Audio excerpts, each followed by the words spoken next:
Good evening.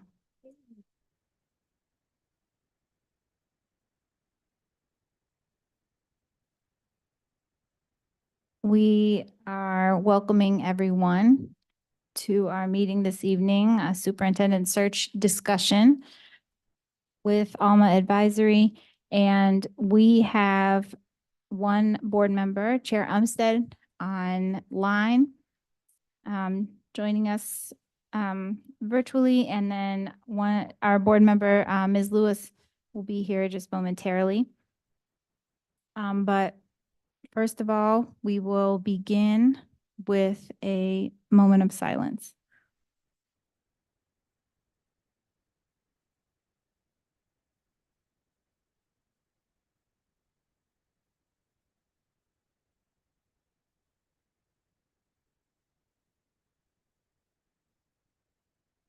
Thank you.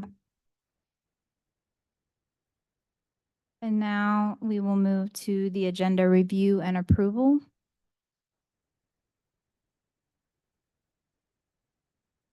I apologize. I call the meeting to order. I'm going off script. Or I don't have a script, so wandering through here. Okay. I call the meeting to order. We had our moment of silence, and now we will go to agenda review and approval. Madam Vice Chair, I make a motion to approve the agenda. Second. It has been moved by Ms. Rogers, seconded by Ms. Byer.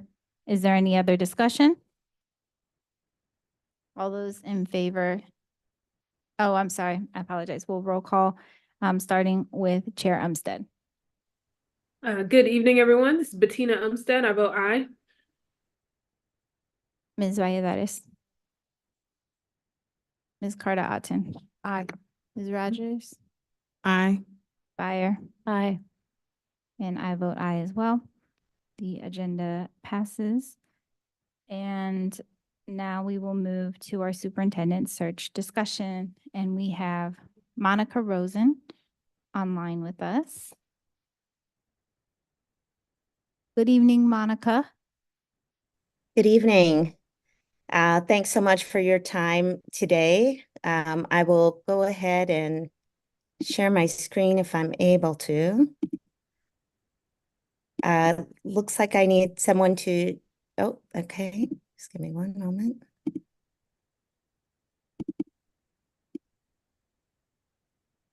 Thank you. I'm joined this evening by my colleague Naja Thompson, who was with me on site last week. So he may chime in from time to time if needed. Thank you, Naja, for being here. So we have a few important things that we want to cover this evening. We want to provide an update on the status of the search and the community engagement that has taken place so far, where we are with recruitment for the role, and then discuss the screening timeline and key activities, including engagement of that's engagement of incoming board members, not internal candidates, engagement of incoming board members, the screening steps, and the finalist stage. Sorry, that's a typo on my part there. We always want to start by coming together and reviewing our shared purpose. And I was wondering if a board member in the room or if the board chair would be willing to read this for us.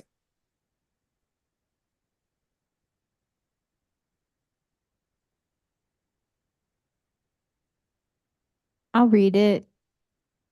Thank you. Our goal is to welcome, recruit, select, empower, and support the next right fit superintendent of Durham Public Schools. Our purpose is to authentically engage and lead a search process that is transparent, guided by our community, including those not typically present in the room, designed to acknowledge and mitigate implicit bias every step of the way, and that ultimately yields a diverse candidate pool. Thank you for that. So as we're discussing making decisions about the process, we're always wanting to come back to our shared purpose. It's the best way to guide our work. We also try to stay grounded in the shared agreements that we've all discussed as a group, this notion of staying engaged, experiencing discomfort, speaking your truth, and expecting and accepting non-closure. And alongside of that, as a board, you all have discussed keeping our students and educators at the center of everything that we do, approaching one another with curiosity, seeking to understand where other people are coming from, relaxing, and being a learner in this process. So want to lift that up for us as well. So in terms of update on the status of the search, there are a few things that we want to share.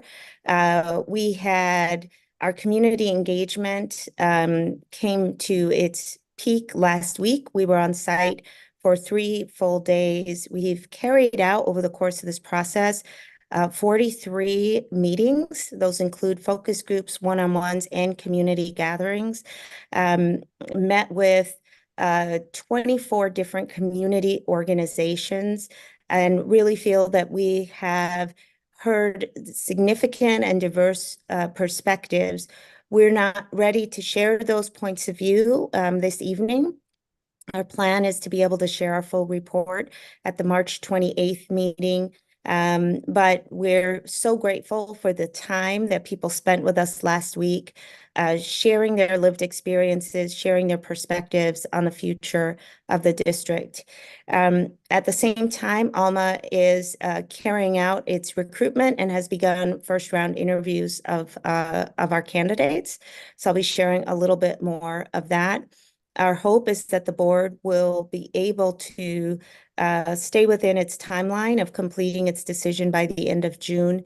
In order to do that, we expect the board to begin interviewing, begin its own first round of interviews of candidates, hopefully by the week of May 20th. The goal is to reach the finalist stage by the week of June 17th, so that the board can make their final decision before the end of June.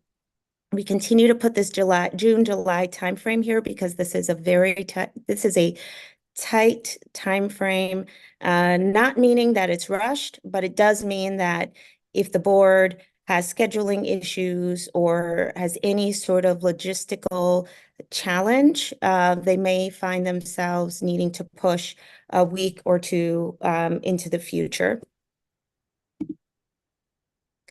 So we had 3 primary activities for community engagement. We had 3 community gatherings last week. And we also carried out our interviews and focus groups. We also have a staff and student community surveys that all went out. Now, the board did decide to extend the survey deadline through Wednesday of this week. So we're very grateful for the communications department in the district led by Sheena, who have been working to let people know that deadline has been extended. We are hoping for an increase in community parent caregiver participation over the next several days. Student engagement has been very strong at this point in time, so we're really excited and pleased to see a very high participation rate on behalf of the students in informing this work. Just as a reminder, in our conversations last week, we talked to community members about what they love most about their experience in Durham Public Schools, the things that they want the superintendent to champion and protect. We also asked them what they want to be true about Durham Public Schools in the coming years. We asked groups to picture their ideal environment for their child. And then we talked about the skills and experiences most important for their superintendent to bring to the role. We also asked groups for questions they would want us to ask potential candidates. And then we also asked if there was anything we hadn't discussed that was important for them to share with us and for us to know. So we did want to share a number of community organizations who met with us. Happy to just take a minute and read these names for you. Book Harvest, Boys and Girls Club, Downtown Durham, Durham Advocates for Exceptional Children, Durham Association of Educators, Durham Children's Initiative, Durham Committee on the Affairs of Black People, Durham Congregations in Action, Durham Council of PTAs, Durham Partnership for Children, Durham Public Schools Foundation, El Centro Hispano, Emily K. Center, Friends of Durham, Isla, People's Alliance, Rainbow Collective for Change, Sembrando Raíces, Student U, We Are, West End Community Foundation, and World Relief Durham. There were others who also, though they didn't meet with us, they did share information with their constituents to encourage people to come out to our meetings. So we really want to thank all of these organizations and others who have been interacting with us, communicating with us over email along the way. So this data here is sharing some of those numbers. We carried out outreach to 43 organizations. 24 organizations did respond with interest to participate and or commit to share information with their networks, and 22 scheduled and met with our team as of last week. And just want to share if there are community organizations out there whose names weren't read, who are interested in participating, we encourage you, as we have in the past, to reach out to the Board of Education's email. We will gladly take the opportunity. Our doors are still open. We want to hear your perspectives. So please reach out, and the board will connect you with us so that we can arrange a time to meet, most likely virtually. I want to share a little bit about our recruitment status. We have had a strong response. So as of May 8th, you have 73 applications in for this role. Of those, 58% are identifying as male, 42% are identifying as female. Those are those who participated in an optional EEOC survey. 72% of our applicants are identifying as Black. 5% are identifying as Latina, 18% identifying as white, and 2% are identifying as multiracial. We have 11 applicants that are either current or recent superintendents, and at least 15 so far with school district experience in North Carolina. To date, Alma has invited 30 at least to first round interviews. We've completed 19. We are continuing to do the work of discussing and screening candidates. So our application window has not closed, and we're continuing the work of talking to people who are considering applying and engaging them in that process.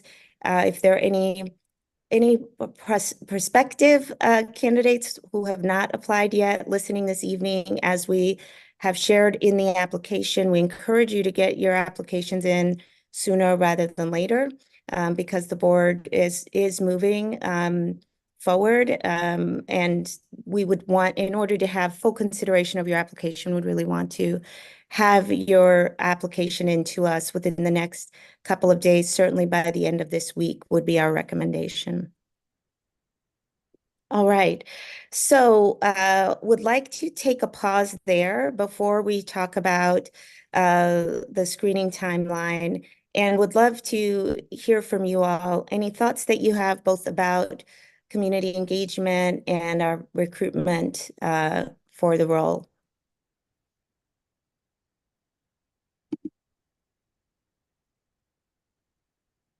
Monica, it's Natalie. Just one point of clarification. I think you've presented such excellent data in a short amount of time. I did hear you say March 28th or something for the time you would share the community feedback. And I think you meant the May 23rd meeting. I just wanted to. Sorry, Yeah, I no did. worries, no worries. Sorry, it's May. It's May. It's our. It's not your May 23rd. It's the next meeting that's scheduled with Alma. Okay, then which is May 28th. okay, May, not March, but I got the date wrong and you got okay, cool. So Yeah. that we'll look forward to that. Thank you. Just Board members, other comments or questions? I did have one question, Chair Chavez, Vice Chair Chavez. Yes. Monica, thank you so much for this information. It's exciting to see how much engagement has happened already, as well as how many folks are interested in the role. It's great. I think it's great because Durham is a wonderful place to be. I'm wondering, and I don't know if you can share this piece, how many of the current were all the current or recent superintendents invited to participate in the first round of interviews? I'm really looking for a robust experience level coming to those. Yeah, so Alma's screening process is really looking for requisite experience. So the vast majority of any of our sitting superintendents would have been invited to an in-person interview with us. So I don't have the exact data, but I know that yes, I do believe most, if not all of anyone who's had superintendent experience would have been invited to a first round interview with Alma. Thank you.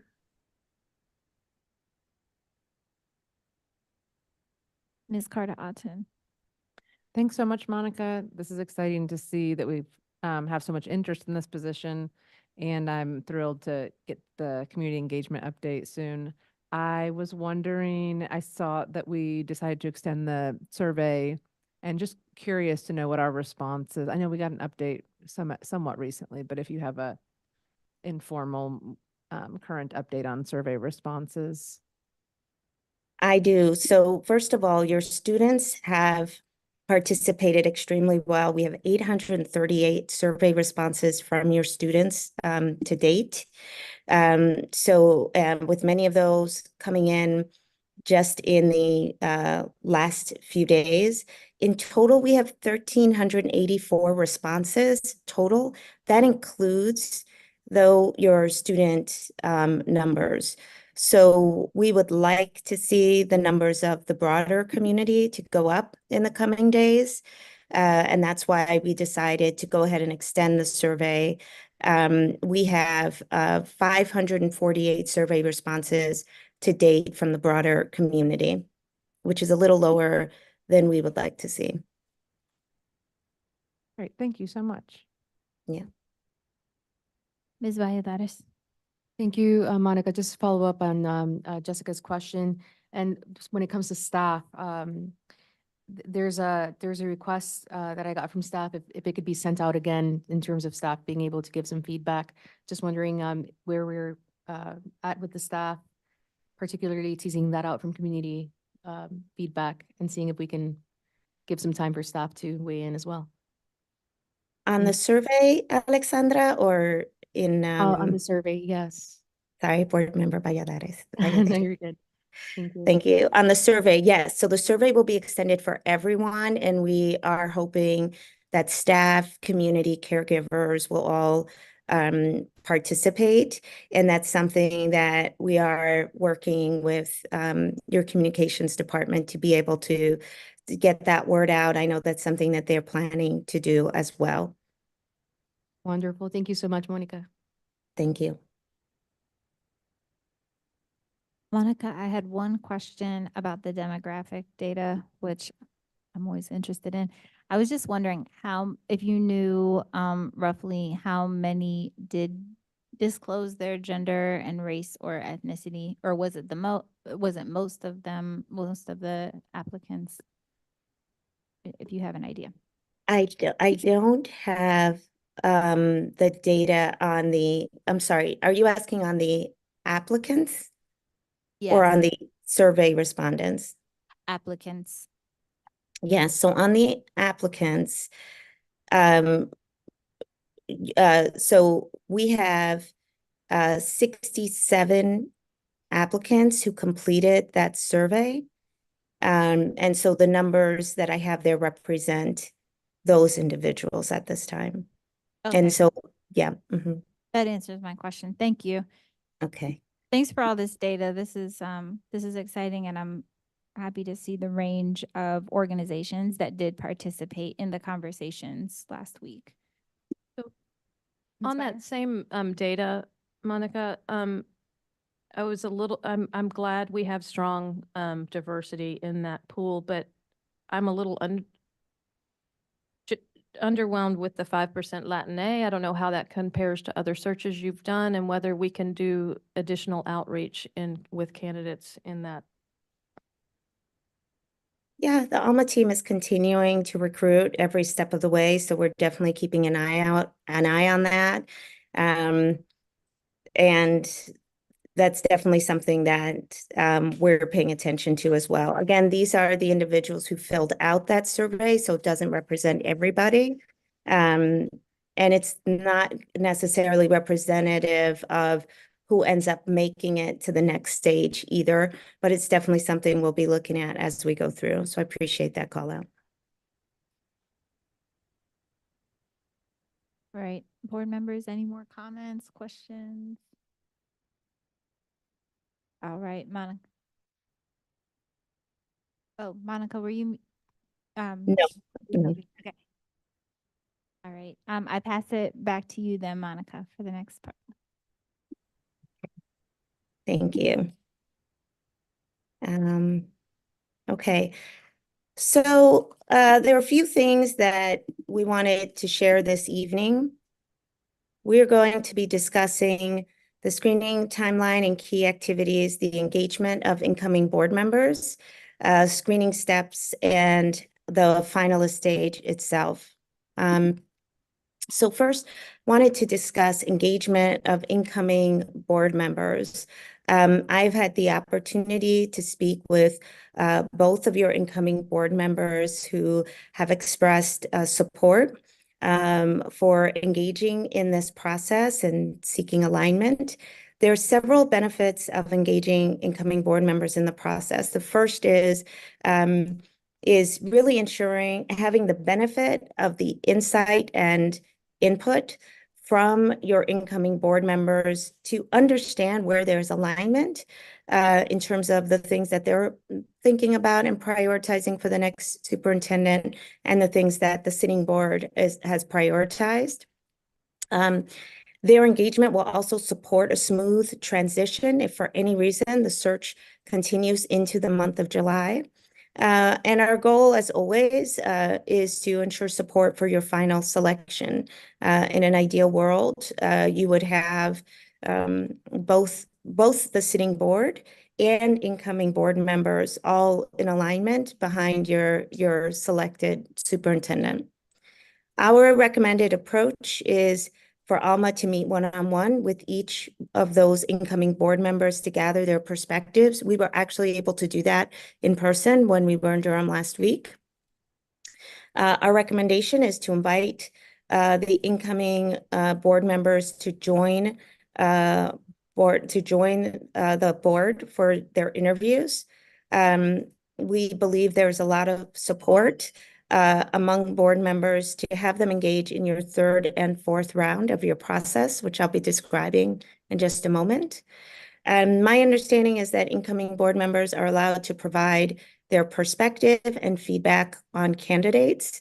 And so working with your council to create the best method for incoming board members to provide their feedback on candidates. That's something that seems to be desired by all sitting board members and incoming board members as well. So I wanted to pause there and have the board have the opportunity to discuss engagement of incoming board members, see if there are any questions that you have about what that would look like, and then confirm, our steps moving forward in terms of engaging incoming board members.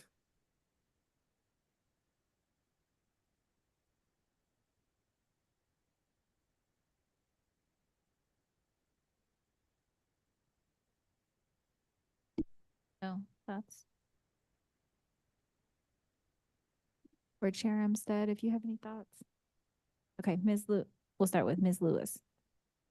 Hey, Monica, how are you? Good. How are you, Ms. Lewis? Good, I'm good. In your recommendations, I just want to make sure that we are clear and transparent with the public that they will also sign a confidentiality. I know that we know this already after having gotten legal advice, but that they will sign a confidentiality to be able to attend those meetings. Yes, that would be our expectation for sure. Okay. It just wasn't in the recommendation. I just want to make sure it's on the record. And then the other thing, I remember the board attorney saying about their ability to give perspective and feedback for candidates is treading a thin line, making sure they're not acting as in the role of a board member before they've been sworn in. But you had already said in your presentation just now that you have gotten feedback, or you've already worked with our attorneys. I just want to confirm that you've worked with our attorneys and they have a way forward for that to happen. Well, I think I saw Mr. Malone here, and I have been in some conversations, but frankly, not in all. So I'm not sure what the latest guidance is. My understanding was that incoming board members were able to provide feedback, but were not able to engage in discussion with the sitting board. But Mr. Malone, you might be able to confirm No, that. you're clarify. exactly right. That's definitely the advice that we've given the board, is that the incoming board members can, obviously with the signed confidentiality agreements, but yes, they can sit in on interviews and they can provide their insights into the various candidates interviewed with the board, either through a written document or a presentation to the board in closed session. But they're not allowed to deliberate and participate in the board actual discussion over who they might hire, because that would be acting more as a board member, and that they're not allowed to do until they're sworn in. So but we think there's a wide range of ways for them to participate and share their information with the board. Thank you for that. That answers my questions. I am happy to move forward. Thanks. Thank you, Ms. Lewis.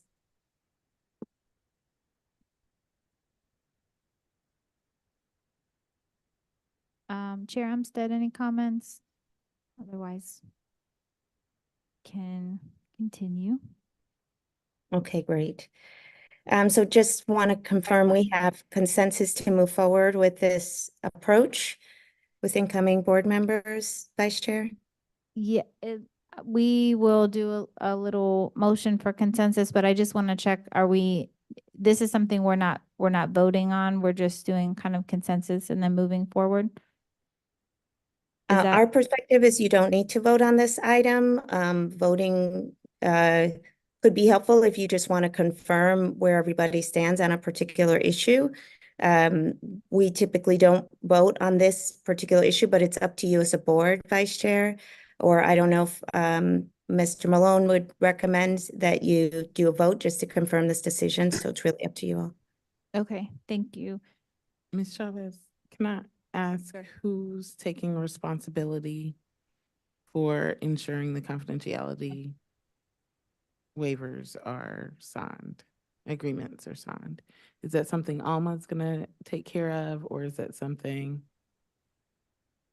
the attorneys are gonna do on our behalf?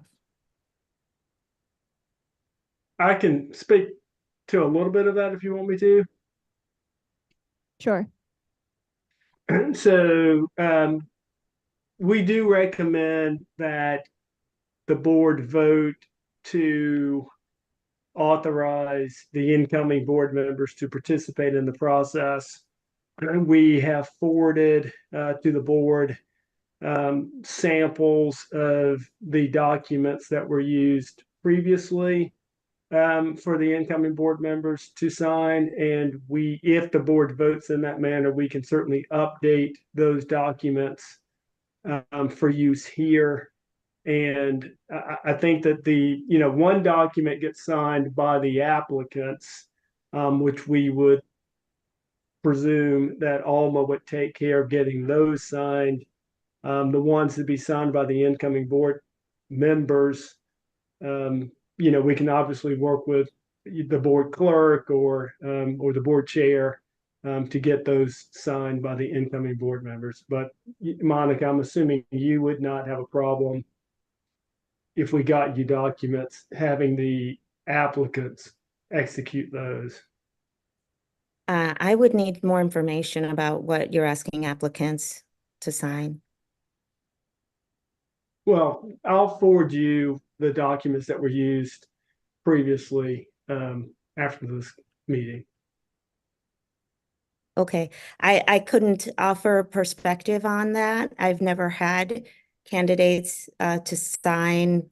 So I'm not sure what it is you're asking them to sign, so I would just need to know, and then I can advise the board on what it might mean for their applicant pool if we would anticipate any concern on the part of candidates. So I would just need to see what exactly you have in mind there. In Okay. terms of confidentiality of boards, incoming board members, that's something we're very used to. Alma has provided that in the past. I think it makes all the sense in the world that Darrington Smith would provide that, facilitate that. We would just need to make sure that it's done in keeping with the board's timeline so that they can participate in the appropriate interviews. Yeah. Thank you. So I offer a motion for Darrington Smith to execute confidentiality agreements with the incoming board members so that they may participate in our superintendent search process. Second. The motion has been made by Ms. Rogers and seconded by Ms. Byer. Is there any other discussion? All right, we'll do a voice vote. Chair Umstead, This is Bettina Umstead. I vote aye. Ms. Valladares, Aye. Ms. Carter Otten, Aye. Lewis, Aye. Ms. Rogers, Aye. Ms. Byer. Aye. I vote aye. It passes unanimously. All. Okay, Monica, I pass it back to you for the next portion. Thank you.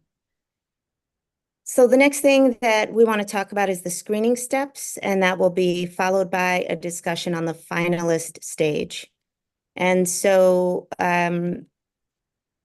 what I wanted to share was the proposed stages of the screening process, along with the timelines that we think will work with the board's desire to complete the search by the end of June.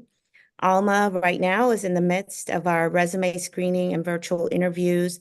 As I mentioned earlier, Alma continues recruiting and screening candidates throughout the entire search process. So our application window stays open. We will continue looking for strong applicants throughout the search. However, our peak window for interviews began last week and will continue at least through May 24th. However, we're also working very speedily to be able to present candidates to the board the week of May 20th. We're proposing that you interview anywhere from 9, I know the slide says 12 applicants. I'm going to say it can be as many as 15 applicants. This is a process that Alma has done many different times in many different contexts and organizations, and in every single one of our superintendent searches. And the challenge is always time, and it's enabling the full board to participate. And so our proposal is that the board should split into teams of 2 to 3, and each team would be able to complete 3 to 4 interviews. Those interviews would be identical, meaning board members are posing the same questions, and those interviews would be recorded for the board so that board members can review any interviews that they did not participate in. The board would have the opportunity to debrief and discuss and decide who would move forward to the third round. The third round of the process is led by the board, We would have all board members meet all candidates. We would propose two different performance-based interviews, one that is focusing in on 2 to 3 competencies and another one that's focusing in on a different 2 to 3 competencies. It allows the board to go deeper dive into specific areas of the job profile. So for example, you might have one interview that's very deep on finance and operations, and you might have another one that's very deep on instructional leadership, student achievement, and community engagement coalition building, as an example. We would have the board meet with approximately 5 to 7 applicants over the course of 2 half days. And then from there, the board would be able to determine its finalists. We are assuming 2 to 3 applicants would make it to the finalist round. We need to discuss what the finalist round looks like, but I wanted to pause there first to see if there are any questions about this style of process and about the 4 rounds that we are proposing.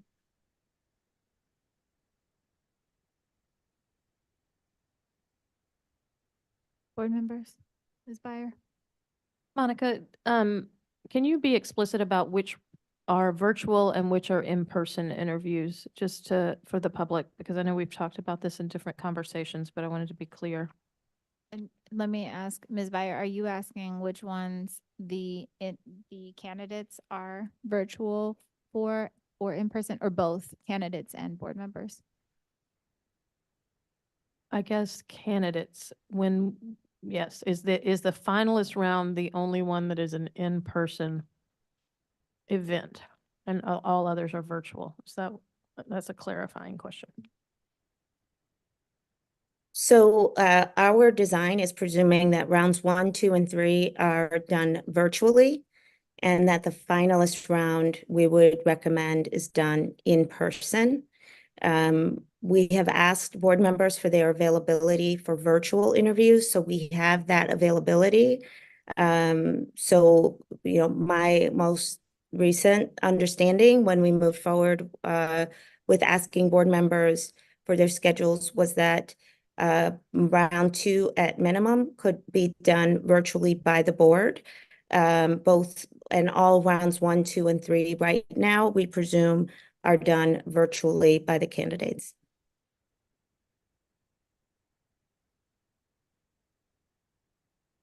For that, I think we may need to just share updated information from Mr. Malone about the noticing of the second round interviews and the ability of the board to be virtual or not. Mr. Malone, could you share a legal perspective on our participation in those interviews, please?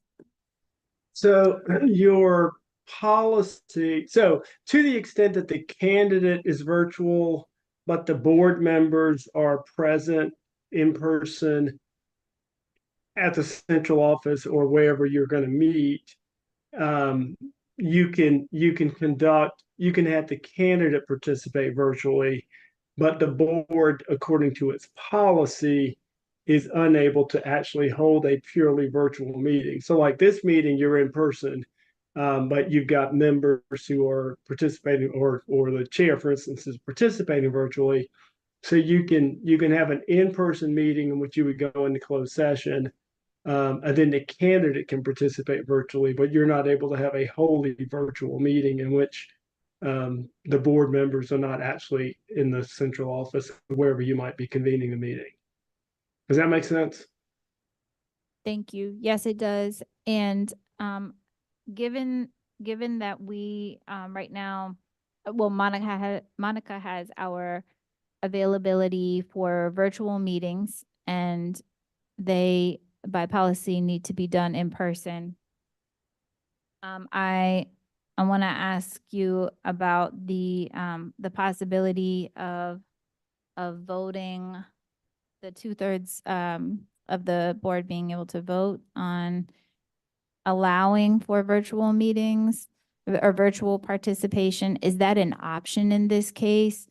Or Yes, is yes, this, yes. The board can vote to waive its policy in accordance with um, the portion in your policy that allows you to waive your policy. So you could vote to waive the restriction on a virtual meeting portion of the policy to cover interviews that may need to take place during the superintendent search. You could do that.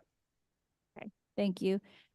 I wonder if we want to consider that. And in that case, then we would be in open session briefly in order to go into closed, but in a virtual setting, entirely virtual setting. Is that correct, Mr. Malone?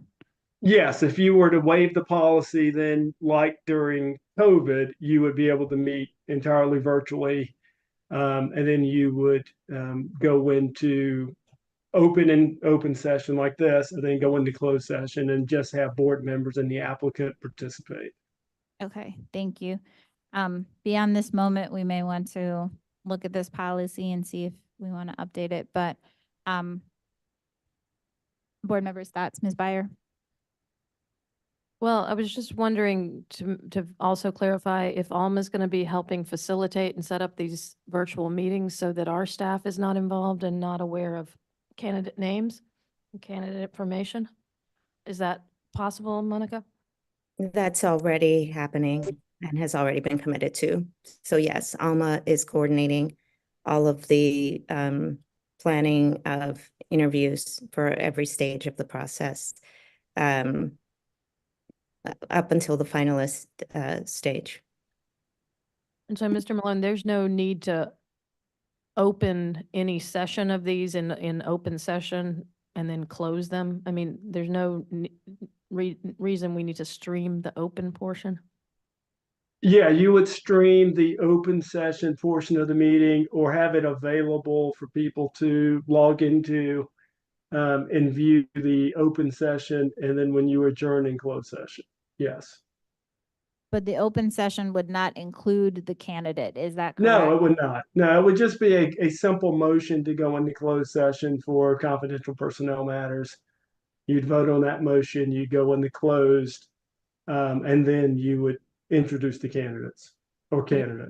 It will require coordination between our IT staff and Alma's folks to stream. If we chose to stream, because we don't have to stream. He just told us we had. Well, if it's virtual only, you do have to provide the public a way to view the open session portion of the meeting. If you're meeting in person, then streaming is optional because the public can show up at the central office and view the meeting in person. But if you're only virtual, then you do have to provide the public a way to see the open session portions of the meeting. Right, which leads me to my follow-up question, which was if the board chose not to do it virtually only, came and met in person, then we wouldn't necessarily have to stream that. We just have to have space to be in. And then That is correct. bring That is in correct. a candidate virtually. That is correct. And one of the other things that we'll have to work through if the board chooses this option is, you're going to end up with less than a quorum in these smaller groups. So to make it a public meeting, given that you will be doing the board's business in these small groups, we're going to have to probably designate those groups as actually committees and notice those individual committee meetings, kind of ad hoc personnel interview committees as separate, kind of maybe like 3 separate board meetings. And we can coordinate that with Nicole and Monica once we figure out exactly what the plan is in the time. But that's just something else to keep in mind. I'm not making an opinion about what we should do one way or the other. I'm just asking so that we have all the options, because I don't have an opinion yet. Ms. Lewis? All right. I'm trying to keep up with the different rounds of interviews. So the questions you were asking, Emily, have to do with round 3, when we're down to 5 or 7. Round 2, So round 2 is when we're in groups. groups of 2 or 3. And Mr. Malone is saying we'll publicly notice them. Right. Is that the one he was talking about, going in an open session then closed? Yes. Well, all of your meetings will start in open session. I mean, you don't have any meeting that doesn't start and end in open session. So whatever round, whenever you guys get together as a board, you will open the meeting in open session, be it virtual or in person. And then you'll get a motion to go into closed session for confidential personnel reasons. And then you'll conduct the business of the superintendent search in closed session at that point. Mr. Malone, can you please explain why these meetings are considered the board doing the board's business? Because the board is not making any decisions in these interviews. So can you just explain why they're considered meetings and why they're considered the board doing board business? That's what the term I heard you use earlier. The board will be interviewing candidates to fill its superintendency. That is the work of the Board of Education. But they're not making any decisions in those small groups. So they're carrying out the interviews, but they're not determining who moves forward in those small groups. So I'm a little confused about why that would be considered a committee. So those interviews are all recorded and the full board will meet, and they're not going to make any decisions about any candidates until they meet as a full board. So each of these smaller teams are not making any policy decisions or making any recommendations about candidates. They're meeting as a full board and sharing their perspectives as a large group when that is scheduled.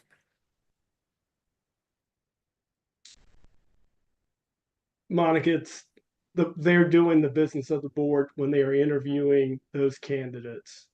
So I'm not really sure how else to explain it other than that is the business of the board when they're interviewing candidates to fill their superintendency. Ms. Carter Otten has a question.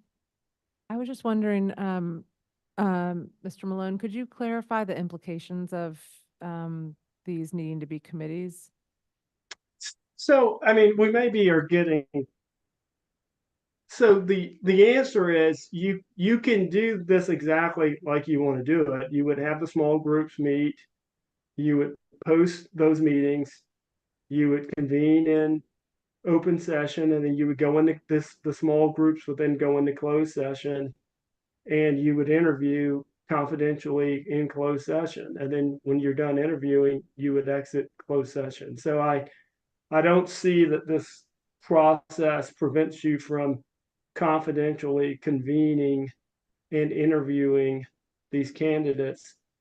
You just need to post it like a board meeting or committee meeting prior to doing that. And if we didn't break it into small groups and need to call them committees, then we would still need to notice the meeting, Correct. and we would still need to go into closed session. Correct. Doesn't feel like there's much of a difference. Well, right, correct. I mean, it's you're meeting to do the business of the board, and those meetings, interviewing of candidates for the superintendency is certainly the business of the board. And those are all interviewing candidates that in the history of your work, interviewing candidates for superintendent positions have always been noticed meetings that are closed and consider to be doing the business of the board, so. Yes, yes. I mean, the board will, some boards do not necessarily meet in the central office when they interview candidates. They may interview candidates in a hotel within the county or in an adjacent county. But they would, convene the meeting, get a motion to go into closed session. Then while in closed session, they confidentially interview the candidates during the day, and then they adjourn the meeting at the end of the day.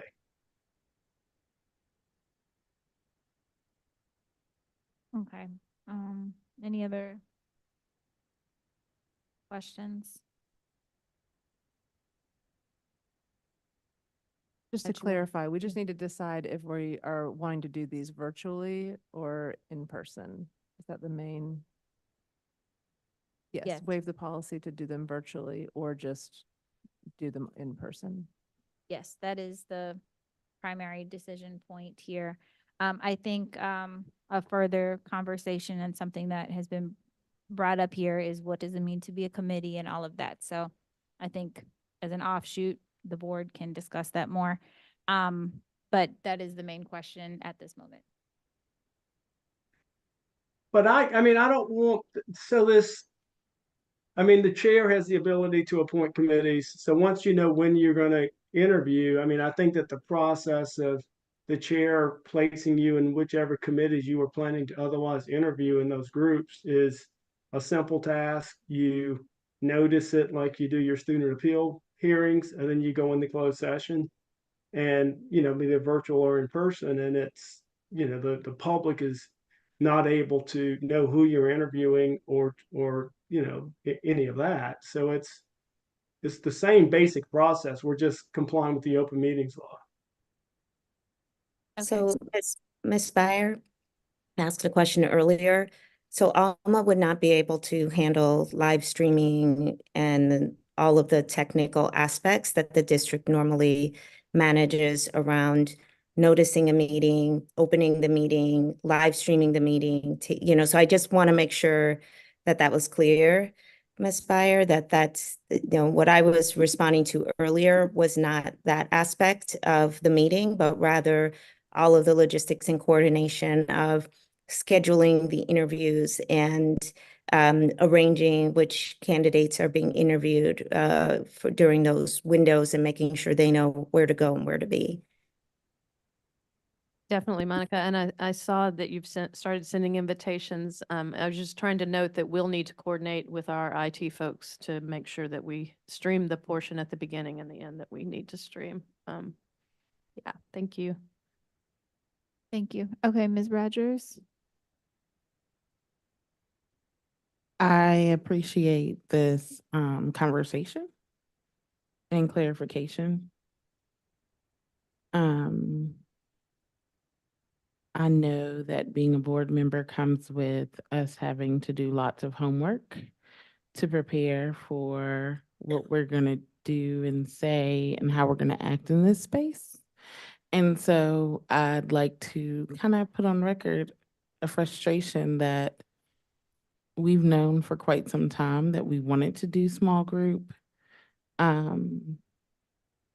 interviews that were recorded and are just now being presented with the fact that this would be a committee of the board and that we would have to go through these different processes to make that happen. If I had to choose it all over again, I probably would have taken a couple of days off and spent my days doing superintendent search as opposed to offering availability scattered in the ways that we have. And I think Alma could have tried to accommodate some of that request as well if they had known that we would have to notice it in this way and try to get a bunch of candidates back to back to back so that we wouldn't have to do this multiple times. So I'm frustrated that we are not giving ourselves as individuals and not giving Alma the ability to make the best choices for us and putting people to extra work in order to get this process carried out. Yeah, I don't know if it makes sense to be virtual because of the work that it's putting on DPS staff to do that, to accommodate our schedules. And I'm open to whatever the board wants to decide, but I'm just frustrated in this moment about why we're just now finding out that this is a committee. Thank you for sharing those sentiments. Ms. Lewis?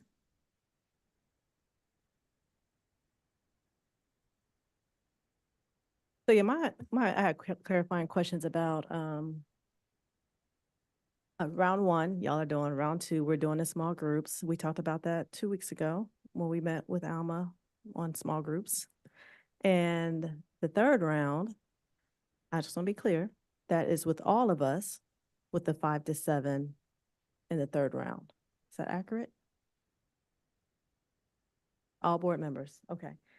So it's all board members participating, but we would be recommending 2 different interview activities. So you would be interviewing at the same time, but you might be into 2 different interview teams at that time, with each team going and having a deep dive into specific areas of the competencies. So you might have one team focused on finance and operations as an example.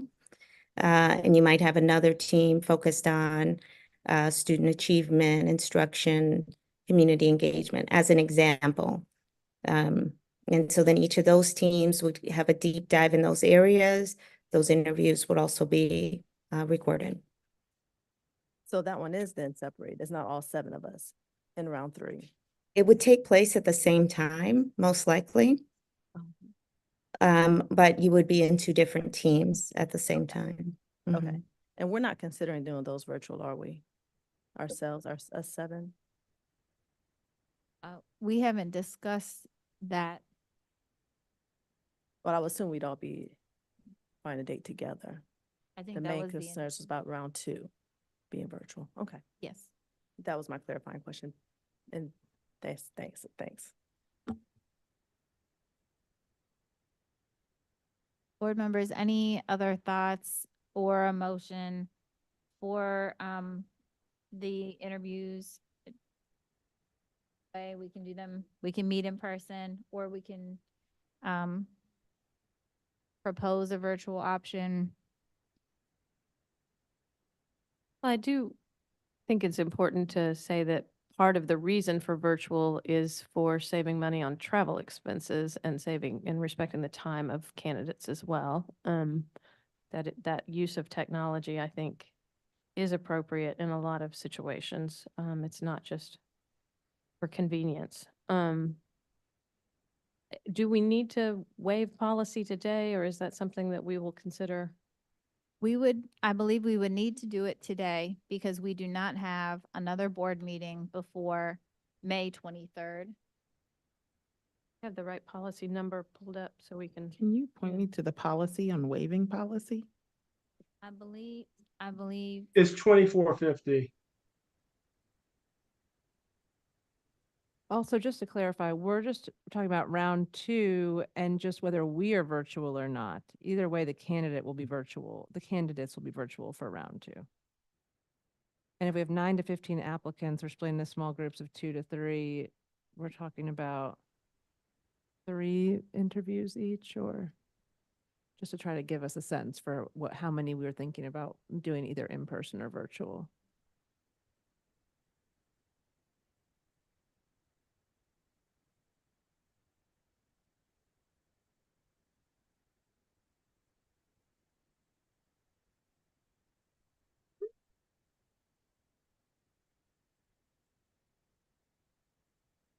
not a motion, then Uh, forward with in person.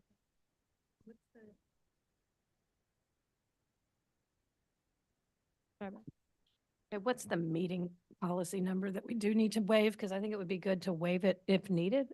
or Policy something. 2450. No, that's No, no. the one about Right. So 2302. waiving policy. It's what? 2302. Two. Remote participation. correct. I No, think it's Chair Armstead. 2320. There's a 2320, I believe, that says that the board cannot have wholly remote meetings. It's 20. Is it in two places? It's in It 2302. might be in two places. Okay. So 2302 section B 2 says meetings not during a declared emergency. And it says the board will not hold a wholly remote meetings in the absence of a state or locally declared emergency. So you need to That's it. waive that. If it also appears in 2320, let me look at that one.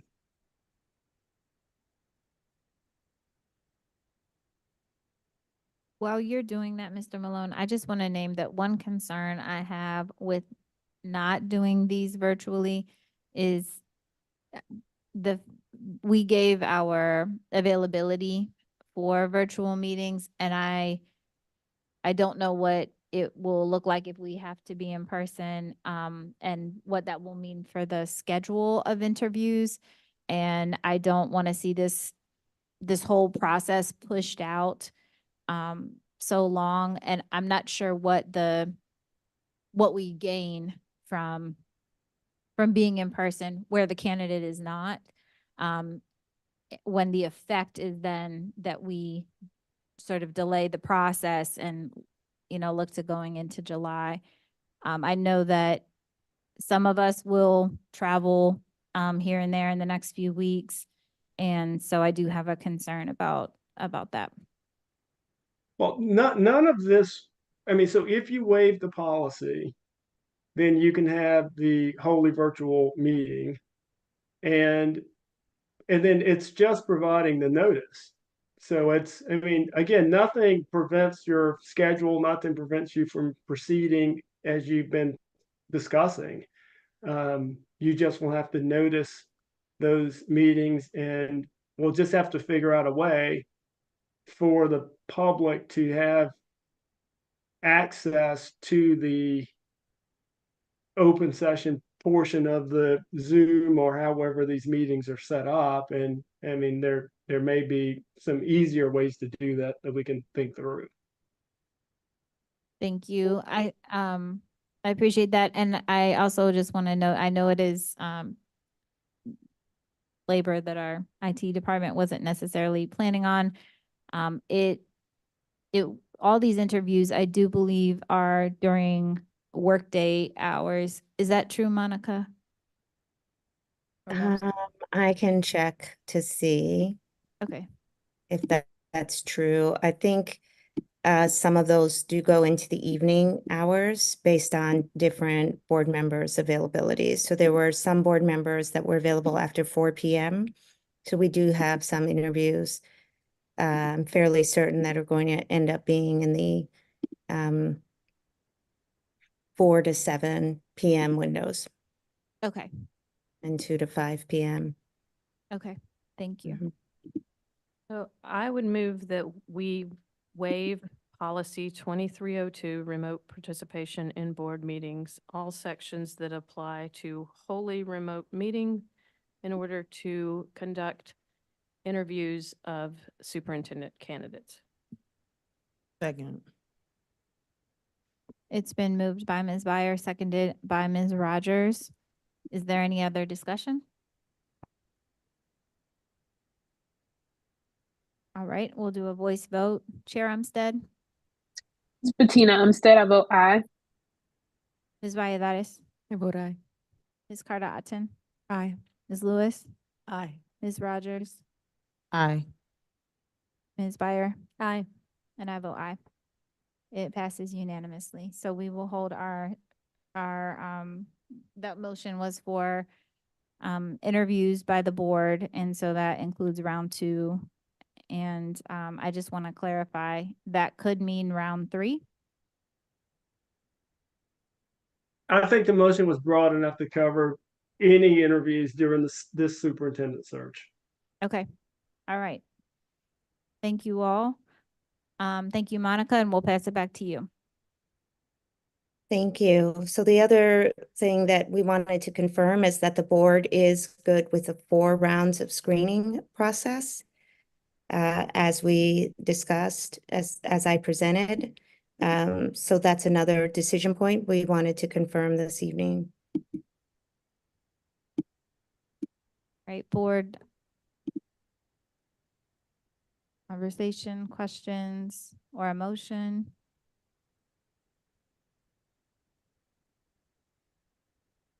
Or a thumbs up?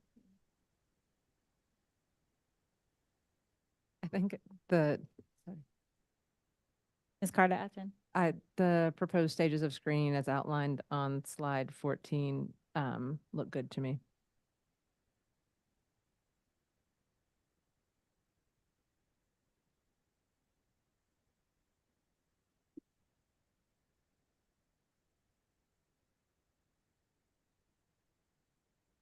Thank you. Any other thoughts?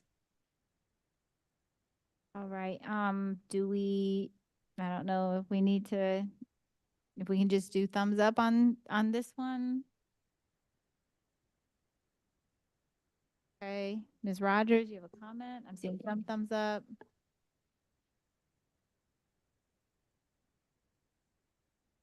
I'm comfortable with it.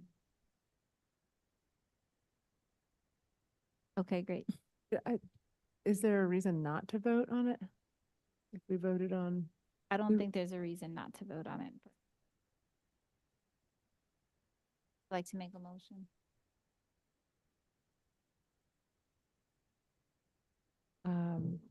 yes, I'd like to make a motion that we follow the proposed stages of screening, the 4 rounds outlined in slide 14. Our meeting packet this evening.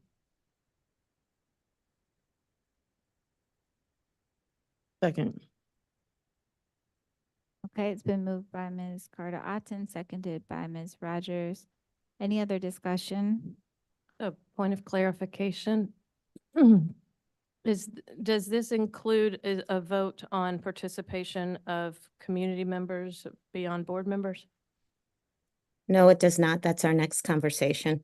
Oh, well, my We're packet- confirming, So I was thinking that that was bundled. Okay, thank you. we're confirming how many stages of screening first, and then we need to discuss what the finalist round looks like as our last topic of the evening. Thank you.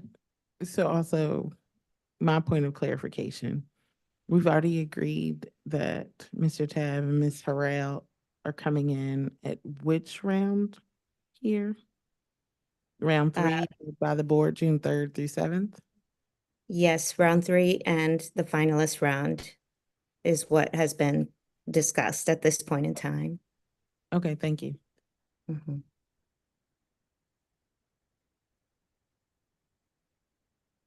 All right. If there is no other discussion, then we'll do a voice vote. Chair Umstead? This is Bettina Umstead. I vote aye. Ms. Valladares? Aye. Ms. Carter Otten? Aye. Ms. Lewis? Aye. Ms. Rogers? Aye. Ms. Byer? Aye. And I vote aye. It passes unanimously. So we have established our 4 stages of screening. I'm sorry, yeah, of screening. Monica, I'll pass it back to you. Okay, thank you, everyone. So the final decision before the board related to the process is around community engagement or not at the finalist stage. So I just want to lay out for you the kind of 2 positions here and provide Alma's recommendation, and then open it up to the board for group discussion. It's very common around the country for boards to choose to have a screening process that is closed all the way through the selection of the final sole finalist. So typically what that looks like is the board completes all their rounds of screening. They come to the determination of who their final selected superintendent will be, and they announce that individual at the end of their process. Another path that many boards take is to announce their top 2 to 3 finalists and to offer some opportunity for the community to know who those candidates are. Now, there are varying degrees. I've been watching some of the recent searches going on around the country. Just recently saw a district in Florida that announced their semifinalists and then announced their finalists, but the community did not interview their candidates at any time. We've also seen districts that will have town forums where they introduce the finalists and have sort of an open kind of town hall kind of a setting for community members to ask questions of the community. So when boards are weighing the decision of whether to have a closed process versus an open finalist stage process, a lot of times they're weighing the importance of confidentiality to your candidates. You know, the majority of your applicants are gainfully employed somewhere, and having their name announced as a finalist for a process brings with it potential political risk to them. And so there are candidates out there that will say, I really can't participate in a process if I'm one of 2 to 3 that's named. I really can only participate if we've got some assurance of confidentiality all the way to the end, and if I'm selected. So there's often a position the board has to take as to how big of a risk it is to them to lose candidates at that because they can't be one of 2 or 3 that are announced as a finalist. Now, Alma is very experienced at leading processes that engage community at the finalist stage. And so I want to talk a little bit about what our experience has been. You know, what we find is that communities really appreciate having the opportunity to meet your finalists. What we find is that the vast majority of candidates will follow the board's desire, and if the board wants to have a process where finalists are able to meet with community members, the majority of our finalists and the majority of our candidates are willing to participate in a process like that. So it's very common for an Alma search, but it's also very common around the country to have a process where your finalists are introduced and given the opportunity to interact with your community. We have been asking our candidates in the first round of the process, also those individuals who are considering applying, who have connected with Alma. We've been engaging individuals' interests on this. The vast majority of your applicants have stated that they're okay with being announced as one of 3 finalists.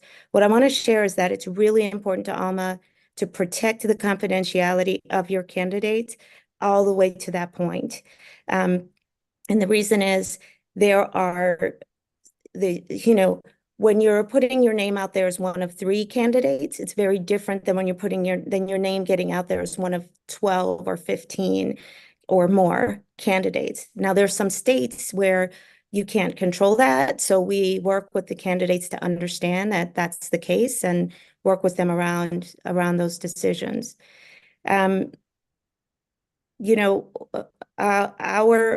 point of view is that there's a lot of benefit to having community engagement at the finalist stage. You are able to see how your candidates interact with members of the community, and you're able to get the insights and input from your community as to how what they saw when they met with your finalist candidates. It also really honors the commitment that the board has stated in terms of wanting to have a process that's guided by the input of the community. I think there's a way in which you do that when it's just the board making the decision. So it doesn't mean that if you decide to keep this closed, that you're not guided in any way by the input of the community. But there is less information that you have about your candidates when it's only the board interacting. We have a process that's very well managed where we enable members of the community to nominate themselves or others to participate on a panel. We ensure that those panels well represent the student community, and we meet with your panels twice. We carry out anti-bias training. We carry out facilitated work around choosing the questions to ensure that they align with your job profile and with the competencies required for the role. And then those panels carry out their own interviews and they let you know what they thought. So there's a fair amount of trust in the process that needs to occur. But we have universally been well received by communities when we've carried out processes like this. So we wanted to give you all the opportunity to discuss the pros and cons of each option. We know there is concern about candidates dropping out. It's not without merit. We've met with, in the first 13 or 14 candidates we interviewed, 2 of them did have concerns about a process where they might be named as one of 2 or 3 finalists, but all other applicants have been comfortable with this approach. At our stage in the process, and based on what Alma's seeing in terms of the caliber of your applicant pool, we do not think that if you have a process that engages community at the finalist stage, we do not think you will end up without strong candidates. And because I'm sharing that a couple candidates have been uncomfortable, I'm also sharing that a couple candidates have said they would welcome that opportunity and would want to have that opportunity. So you're really seeing both sides. And then you're seeing some applicants who say, you know, it's easier for me in my place of work if I'm not announced until I get the job. But I understand this is kind of the way a lot of superintendent searches go. And so, you know, comfortable with moving forward with whatever direction the board wants. So wanted to lay that out as best as I could this evening for you. Alma does have a point of view on this. We do have a recommendation. It is a trademark of an Alma search. It doesn't mean you have to follow this approach. So obviously we honor and respect whatever decision the board makes. But needed the board to come to a decision around this issue. So I'm happy to answer any questions you have about this, about how this works, and then you know, open it up to you all to be able to discuss what you would like to do. Thank you, Monica, for that explanation of the process. Board members, questions?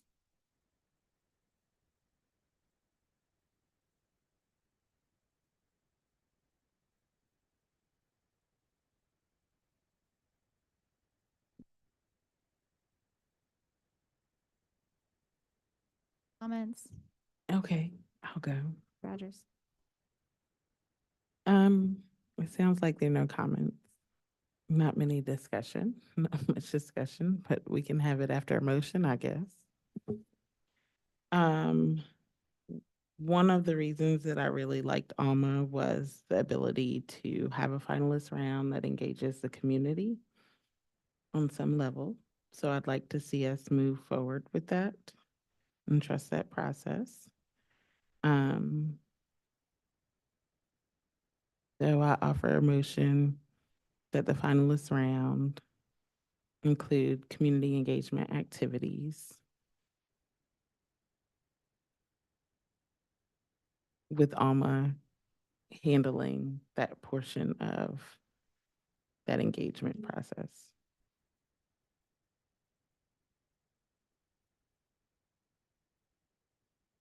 Second. Been moved by Ms. Rogers, seconded by myself, Ms. Chavez. Any other discussion? Monica, can you take a minute to talk about the second option that you had, that you described in some of our small groups that hasn't been brought into this space and into this discussion? I would appreciate that. Which second option? When we met in small groups, there were three options on a slide. One, and I think in conversations that some of us have had, this has felt very polarizing to our board. And that makes me sad because everyone here has such strong shared values. And so there was a option that was in the middle that had us bring community members in, similar to the way that we're bringing in our incoming board members, had them sign confidentiality agreements, and it was still able to preserve the confidentiality of every applicant and not risk losing any applicant over this process. So can you walk us through that option, because it wasn't described today? Sure. So that option would be limited community engagement, and that's an option where we would establish a small group of community members who could participate. I think the board would have to determine who would play that role in the process. And I didn't present it this evening because in our discussions in small groups, most people didn't think that was a viable option because it would be difficult to limit or try to determine who gets to be a part of that process. But that is another option. The way that it looks is that the board would come to some determination on a limited group of individuals who could participate in an interview with candidates. We've seen that happen in one or two small groups. And we have, in fact, asked those individuals to sign confidentiality statements and meet with candidates and offer their perspective to the board.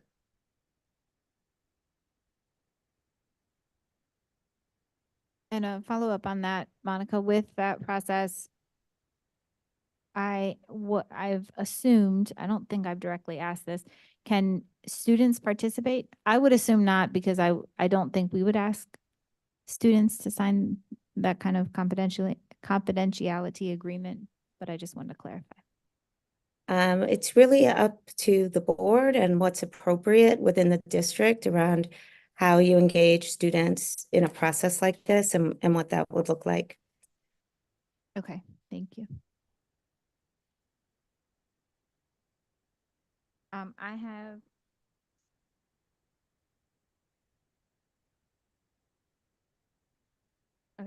I have comments. Chair Umstead has some comments before we move on the motion. So I just wanted to say, until I met with Alma about this, I understood that a closed process would be the way to go to ensure that we maintained confidentiality of who those candidates were all through the entire process. And I also had an initial concern about community divisiveness around candidates. And I think that after hearing more about the process and how structured it is, that is the, well, both processes, option 2 that you just described, but the one I'm most interested in, the full open process. I think that that would be the way I'd like to see us go. I think it's in line with our desire to be transparent. And that's something that we have committed to as a board and a district, particularly since the salary crisis of the last few months. And I I think that although I understand that there may be a few candidates that would not stay with us through the end, I am very encouraged that we have so many candidates, and I do think what I just keep thinking is that the right candidate would really enjoy, be energized by the process. And I realize that it could be a sacrifice for them, revealing their identity to the community at that stage. Ideally, I do think, and I expect that we will have two extremely strong candidates or three at the finalist stage, and that I expect that we will be choosing between very strong candidates, and it may be a hard choice. And so I would expect that and be optimistic that the those other candidates who we did not choose would still have a positive overall experience in that finalist stage. And so those are some of the considerations I have. I really want to engage our community in new and different ways from now going forward. I think that's really critical and something that we've heard a lot. I think that some of the ways that we have to engage with community or hear from community at this point in time aren't sufficient overall. And so I see this as a way for us to build more community engagement overall as a board. So I'm excited about the process. I'm not sure which way our decision will go, but I would look forward to engaging with this. Chair Umstead.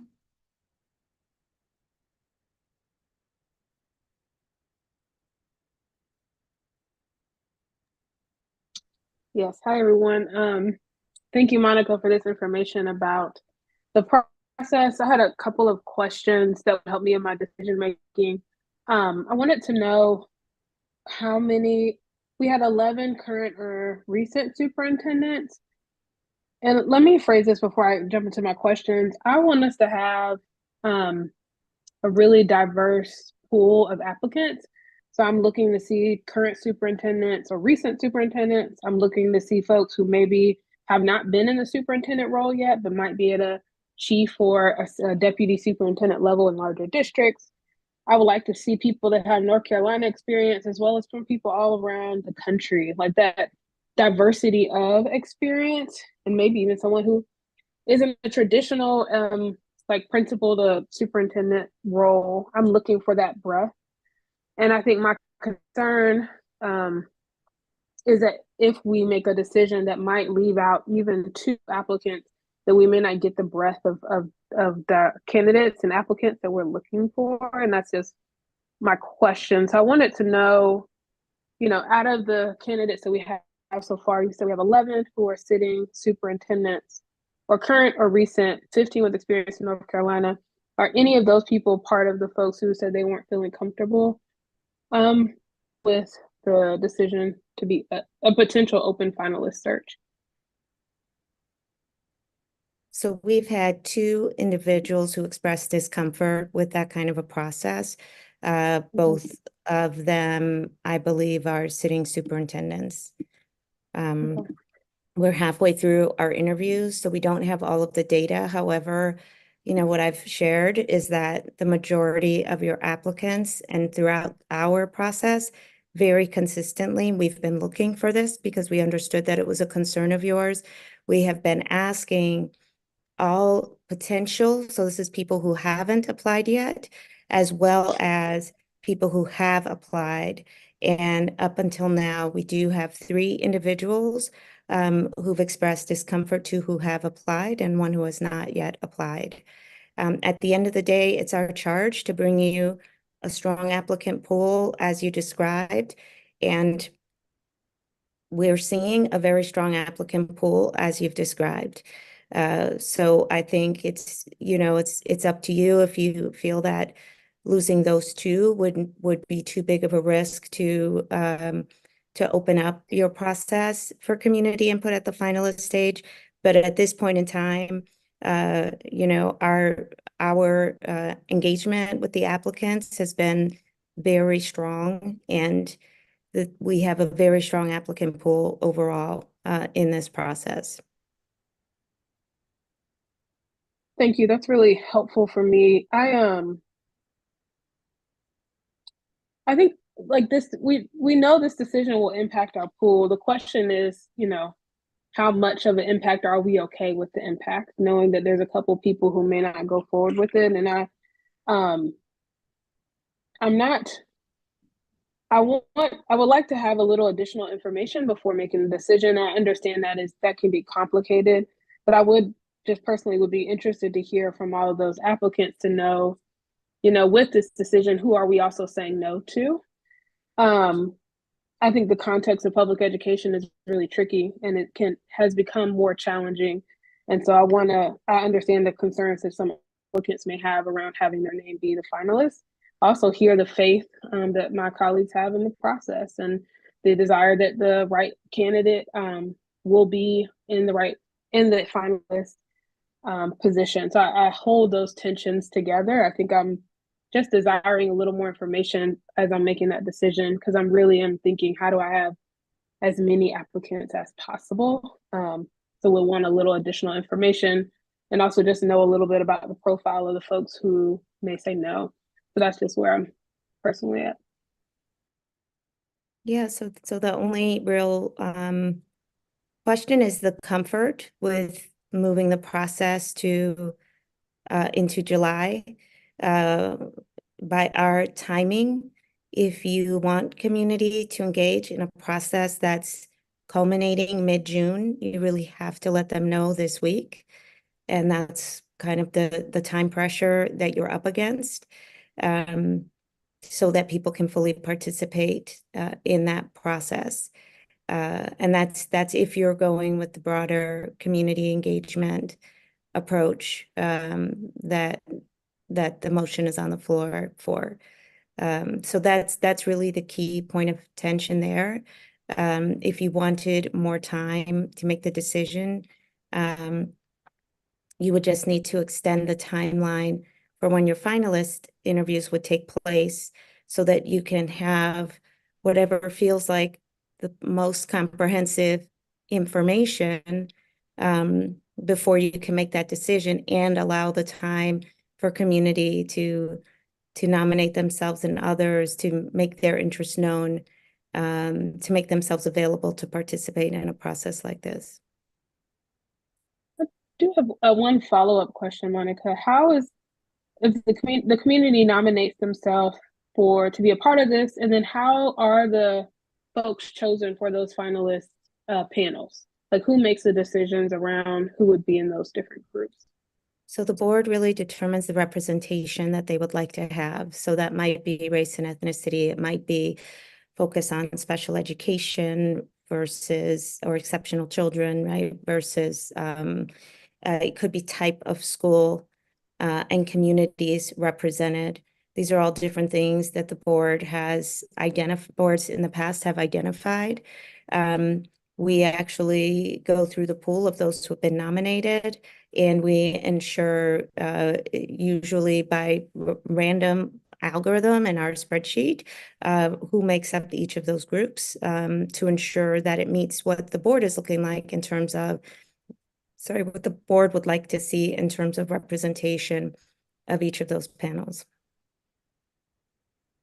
So you all would have to decide which panels you would want. And then we would typically work with the liaisons, who are the chair and vice chair, to confirm the makeup of those panels in terms of representation.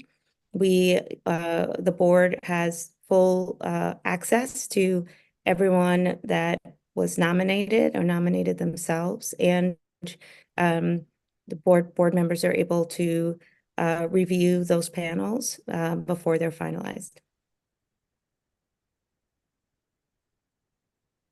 Thank you, Monica. That's helpful. I just also want to note, I'm not completely closed to idea. I think it is like this can be different and new. And I think new in some ways for many of the large districts in North Carolina.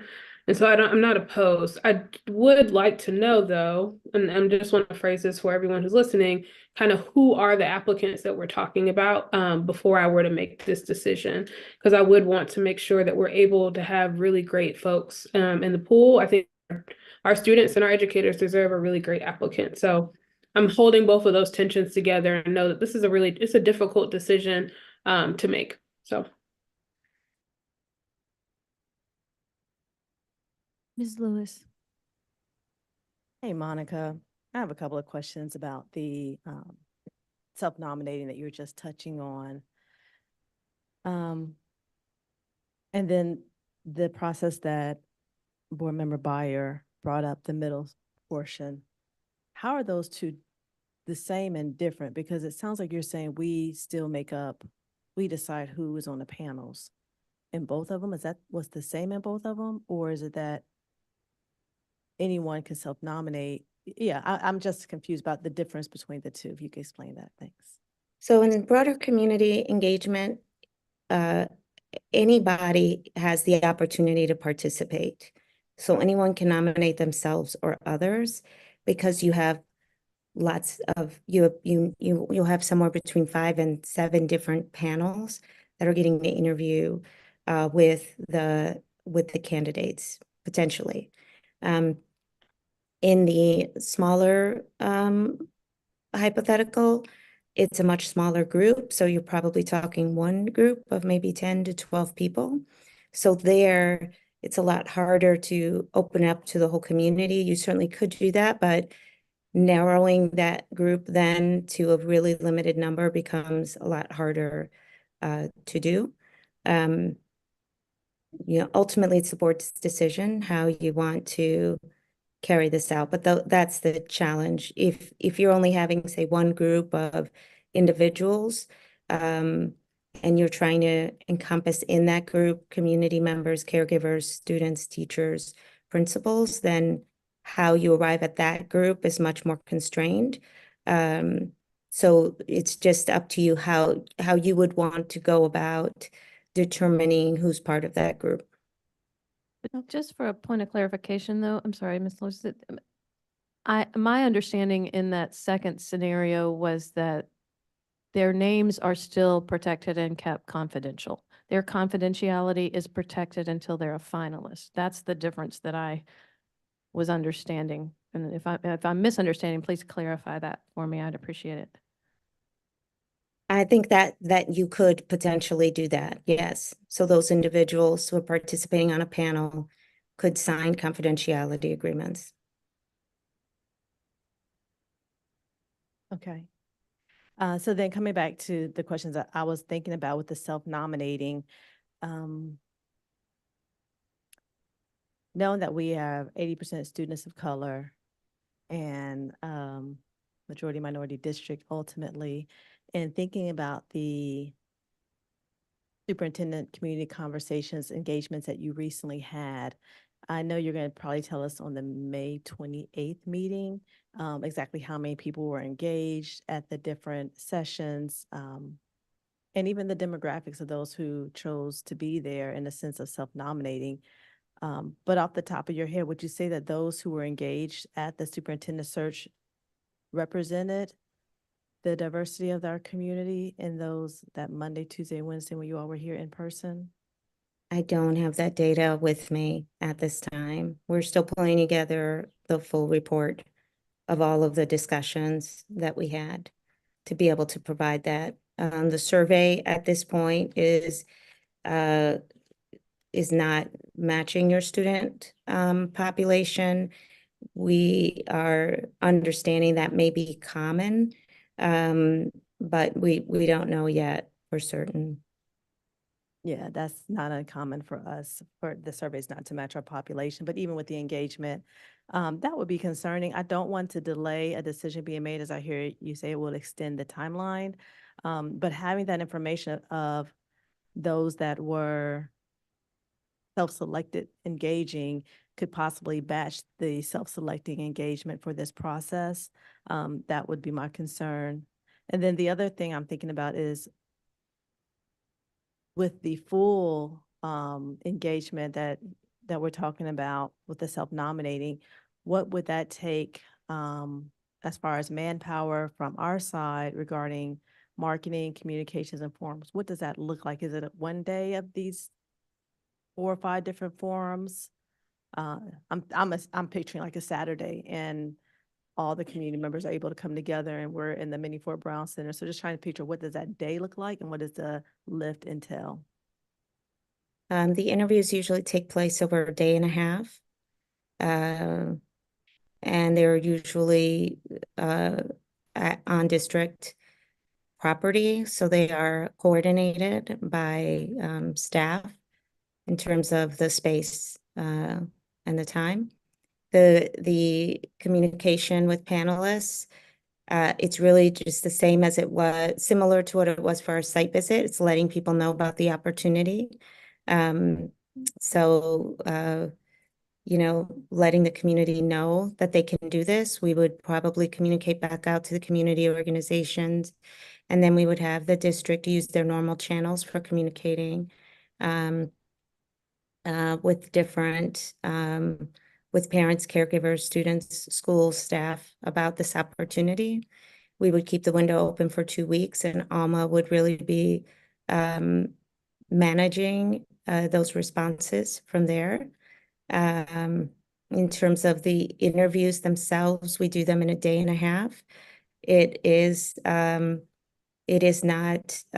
like an easy process. There's some organizing of meeting rooms and, you know, making sure that the panelists know where they need to go when they get there. So districts usually have 2 staff on hand to just support the people that are participating in those panel interviews. Thank you for that. And then also, you mentioned that the self-nominating community members would also have anti-bias training. When would that happen, and how's that coordinated? That happens in their preparation for the interviews. So panelists participate in 2 interviews.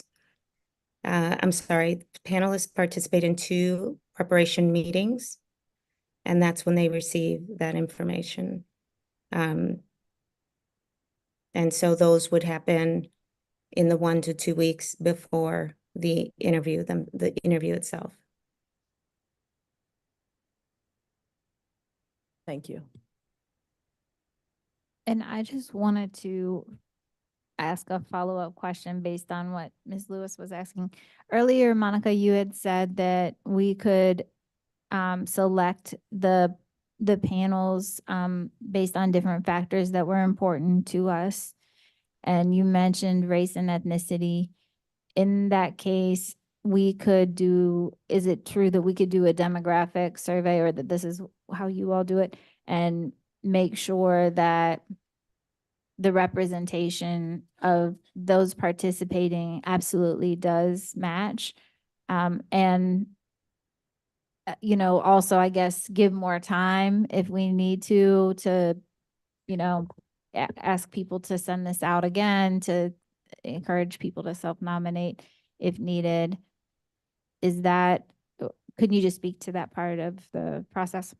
That's correct. So the nomination form would include whatever information the board wants to know about individuals who are being nominated. And all of that information is then reviewed as we create each of the panels. We can't guarantee for sure that it will turn out exactly how we want, but we will be monitoring what's coming in and continuing the community outreach and doing our best to have groupings that really do represent the community as the board, you know, lays out that criteria. Okay, thank you. Yeah, and just to build what you're saying, you know, it can't be guaranteed because it's volunteer, people self-selecting, self-nominating. And it is a time commitment is also what I'm hearing. It's a time commitment 1 to 2 weeks prior to prepare for the bias training, and then getting onto the different panels in a day and a half of work and conducting the interview. So I do think that we need to be realistic about who we're engaging. And looking at what we've already done with our engagement and how this will be done differently so that we don't have just our usual suspects, but those who have sometimes are harder to reach. And I know that we just tried that with this superintendent community engagement. And again, doing something in June after school has let out for those families that are hard to reach. I don't know that we will have a diverse input and impact that we might be looking for with this route. So I did want to clarify, we're not asking each panel to dedicate a day and a half. All of the interviews take part over the day and a half. And so we ask for, essentially a window of community's time. Usually the parent caregiver group will meet after work hours. And so we work as best as we can to identify the times that people are able to participate. And so for the interview panels, it's typically 3 to 4 hours max of their time to carry out those interviews. And so, what I can say, Ms. Lewis, is we let the community know what the parameters are, and we have them let us know if they think they can do it and if they can participate. And so that's been our approach in the past. No, I understand. I was just saying it's just not guaranteed. That's all. Ms. Carter Otten? Similar to Board Member Chavez, I went into this, I think our small groups a couple of weeks ago now, not thinking that this was the approach I wanted to take. But after learning more about your process, I am in favor of an open finalist round. And I think that's it was a couple of reasons, but now a third too. And I think one, it helps us learn more about candidates in a way that we would not otherwise be able to do. And that for me, as I was like searching around today, trying to find examples of this, like one that I found was the Lawrence, Massachusetts group that you've worked with, and just watching the way that those students ask the questions and engage, and how the candidates for superintendent engaged with them just felt very different to me than, like, that's different than community engagement sessions where you're asking questions of students or of families. It's watching a superintendent and how they engage with the students, not just board members. So to me, that just feels really unique and something that, again, it's information that will help guide our search that we're not otherwise going to have. I also like that this really makes the process transparent at a time when we need that.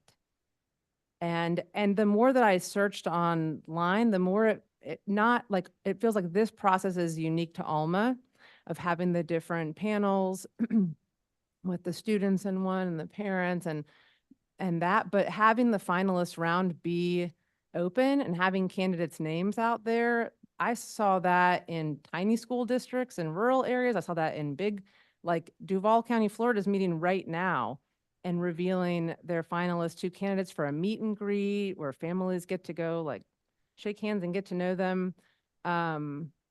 It just feels like this is more common than, it might not be new. I mean, it might be new to Durham, but I'm interested in us doing things in a new way. And then last is the other reason that this interests me is that it feels like it's a process. And Monica, you haven't really spoken to this. So I'm curious to know if you see this, but it feels like it also gives candidates a chance to get to know and understand our community in a way that they wouldn't otherwise have a chance to do. I mean, it's possible they'll sit there and decide they don't want to be part of this community, but to see, what they're stepping into and start engaging and give them a glimpse that they wouldn't otherwise have a chance to have before this. So I don't know if you wanted to, if you have anything that you would want to share about that. If not, it's okay too. Absolutely. I mean, it is a lot. And the superintendency is a lot. It's a big job and it's challenging, it's politically complex, and that's what you all are asking for. And so giving the candidates the opportunity to meet your community is very beneficial to them and to the board and to the community. And the input that you get helps inform not just your decision, but also the support that individual might need once they're in the job, how best to introduce your person to the community. I absolutely agree with Vice Chair Chavez. You will have 2 to 3 phenomenal candidates. Our goal is to get you to the point where you have candidates that any one of them could be your superintendent. And it is possible that aspects of the community might get behind one candidate over the other, but it's the board's job to look at all of that information and then to determine what makes the most sense. You will have had 2 interactions with them before they get to the finalist stage. So you have a whole body of information to base your decision on. And this insight from the community is just incredibly helpful, no matter what. So I would agree with you, Ms. Carter-Auden, and I would say it's very eye-opening for the candidates, and it's very eye-opening for the board as well. Thank you. Ms. Byer. Oh, I'm sorry. So I appreciate this discussion. I appreciate all the voices in this space and the need for us to figure this out. I don't think we actually need to figure this out today. I disagree with that need and that need for a vote today. I think that it is important for us to see every single candidate who has submitted their name for consideration by this board. I think we owe them at least that consideration. I think we live in a very divisive state right now where candidates that are working and doing equity work in red districts are heroes, and they deserve our consideration amongst all the other candidates. I don't want to lose a single one. And I'm trying to consider them as professionals and the risk that they take by applying even to Durham if they're North Carolina or Southern sitting superintendents, because we are different than most districts in this state. I say this as someone that, along with Chair Umstead, led what I consider to be a successful but closed search for Dr. Mabinga that resulted in a long tenure in this community. I love our community. I will continue to listen to our community all the way through this process. We always do. But this board, either June 30th, if we can get it done before then, is the board that makes this vote. We will have information through reference checks, through background checks, through questions that we ask and ways that we deliberate amongst ourselves that will not ever become public. I want us to be nimble because we are limited by the time of year and the number of candidates that are also being recruited by other districts. And I want us to be able to accelerate our process and timeline if we need to. I want us to listen to our incoming board members who were just elected by this community. Our community did not have an open search for the county manager, did not have an open search for the city manager, for the chancellor at NCCU, for the county attorney. These are serious, somber decisions that this board is elected to make with full information. I am concerned about candidates that do well in public settings and are gregarious and how they are preferred over someone that might be an introvert. I think some people do well at those kind of tasks and those kind of interactions, and that doesn't necessarily mean they are the right leader for this district in this community at this moment. And I'm really, really concerned, and I've talked with colleagues about this before, about our job is to set this superintendent up for success in a really challenging time, in a challenging state, in a beautiful, beloved community. And so as part of that, I think we owe them protecting their confidentiality as we make this deliberation and this decision. And I'm concerned about our community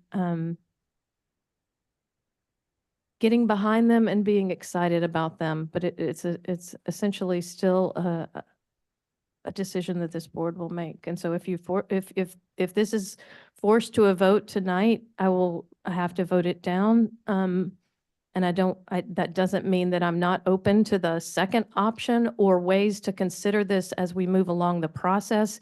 If our finalists are 3 candidates that are comfortable with their identity being shared, that's a different decision point to me. But throwing people out at the earliest stage does not send the message that I want to these candidates that are risking joining this conversation with us. Thank you. Valladares? Just a point of clarification. A motion on the table, We do. and it's motion for option 1, not option 2, right? Option, the open finally. The open Completely finalists. open, yeah. Or It's not, been- sorry, not completely open, it's structured, but without the confidentiality agreements. So no confidentiality agreement. And so, but we did put or discuss a second option, which would be confidentiality agreements, selected community members, a panel, right? Panel of 10 to 12, yeah. And the other one has, I forget the number, but more, yeah.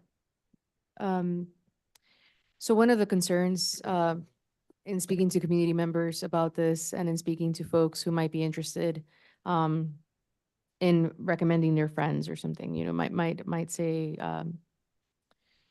might have applied, is this notion of popularity. And I think that, Board Member Breyer is kind of hinting at that in terms of engagement, names being put out, and some of the implications of anybody who is a sitting superintendent applying, and especially if they share any intersectional identities. There's a pattern, folks are tracking the number of people who lose their jobs after applying, not directly, but there's ways that things just become a little different. I mean, the tone and the hue of, if they're not chosen as the person for our district, once they continue their work within a matter of time. And this happens not only for superintendents, but also chancellors, especially if they're women. Somebody was looking at that data as well about women presidents or chancellors, women superintendents, some of those implications. And so I think that, the conversation that we had, it kind of shows the pros of both options. One, because we do want to have community engagement. We have it ongoing right now. It's very important to have. And we also talked about the fact that, we want to include community voices as much as possible. But I guess the question is, do we want to do that to candidates that are coming to apply? And if there are already people saying that this makes them uncomfortable or that they wouldn't want to, I just wonder if we're going to continue to lose candidates the more that time progresses, and if they make it to that finalist round, are we going to are there going to be any implications for strong candidates that may have concerns about what would happen if they don't get chosen and what will happen to their jobs? And so I think this question is polarizing in some ways, not totally, but polarizing in the sense that we want to do right by the candidates, we want to do right by the community.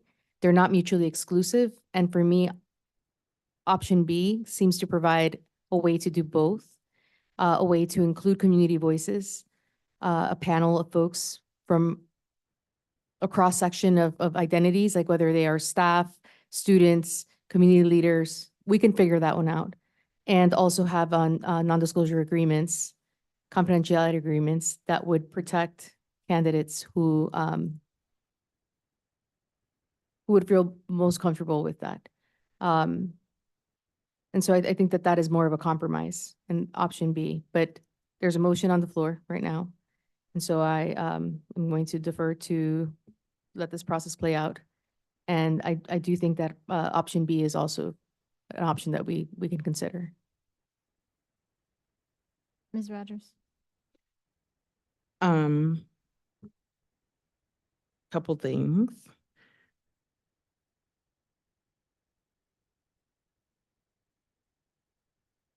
our students deserve for us to be courageous leaders and make hard choices. And we have an opportunity to demonstrate. If I were a candidate, I'd be watching this and making sure that they understood what our board wants. And if they're watching this, I hope that they know that they can tell we want true community engagement when they come to our district, and that we are demonstrating that by allowing true community engagement throughout this process. I also think that it's time that we as a board start having conversations um, that align with our values and our ideals, even when there are people at the podium and in community that we traditionally disagree with, agreeing with what we want to see going forward. And we have to start doing that work. We have to really start listening and hearing and accepting that feedback. And so when I made my motion, it was not to exclude the process of having non-disclosure agreement signed and doing a panel. So I'm happy to amend the motion that includes a panel of participants that sign NDAs and come in and have conversations with our candidates. Because ultimately, we're the ones that are making the decisions based on all the information that we know and based on the interactions that they have with the members of our community that have elected to be a part of this process with us. Would you be open to that amendment, Ms. Chavez? I'm open to it. I have some questions if we're doing that. With the NDAs, then are they indefinite? They can, or is there a time at which they can speak on the interviews?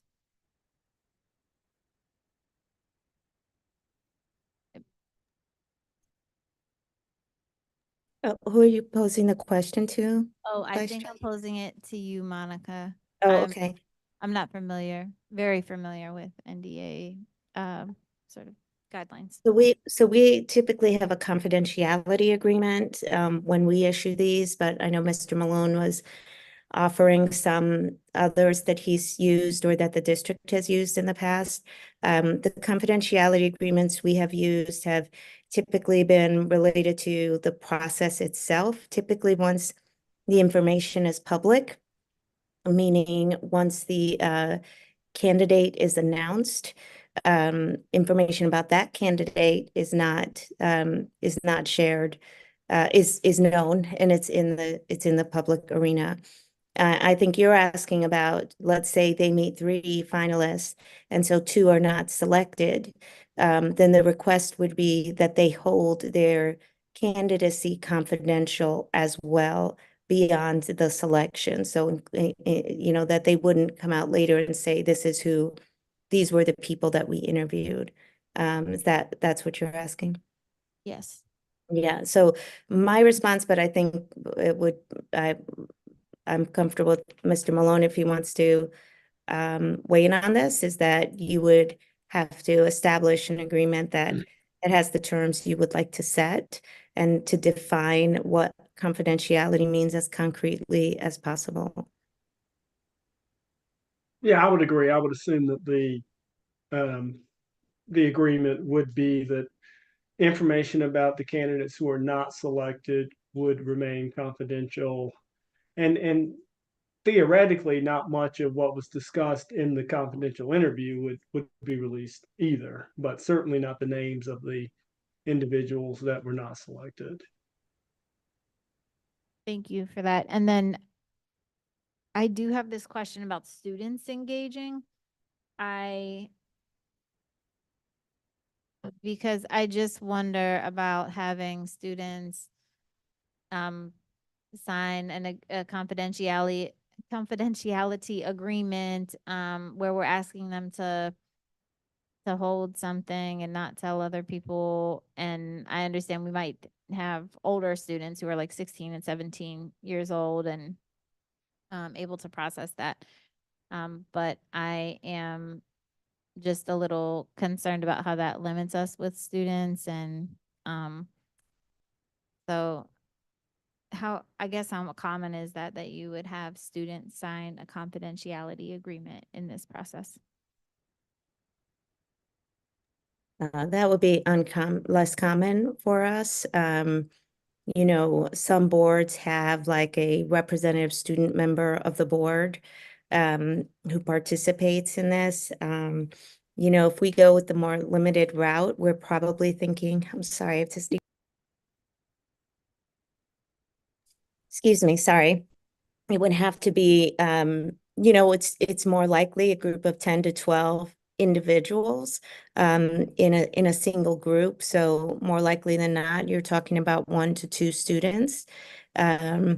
So thinking about, you know, what your criteria would be for them would be important. What I would say is there's a lot of precedence in school systems around the country of having students sit with the board, advise the board, weigh in on board matters even, or serve in some sort of advisory capacity. So I think we've seen enough sort of comparable types of responsibilities that I think it would be great to have students represented in this kind of process. Okay, thank you. Ms. Carter Otten? And I just wanted to clarify too, if we do this other option where there's one panel that signs a confidentiality agreement, that panel will end up being 10 to 12 individuals, which will include, if we'd like it to include, parents or caregivers, students, and staff. So we'd have to select, school leader, we'll have to select just 10 to 12 from our whole district to do that. And, but we would be able to maintain the confidentiality or the names of the finalists. So anybody that's not selected to be our superintendent's name, ideally, or the plan would be for those names to never be released. And in contrast, the motion that's on the floor would be to have 6 or 7 panels, maybe 2 for students, 2 for parents, caregivers, 1 for, maybe 2 for staff, 1 for school leadership, things like that, right?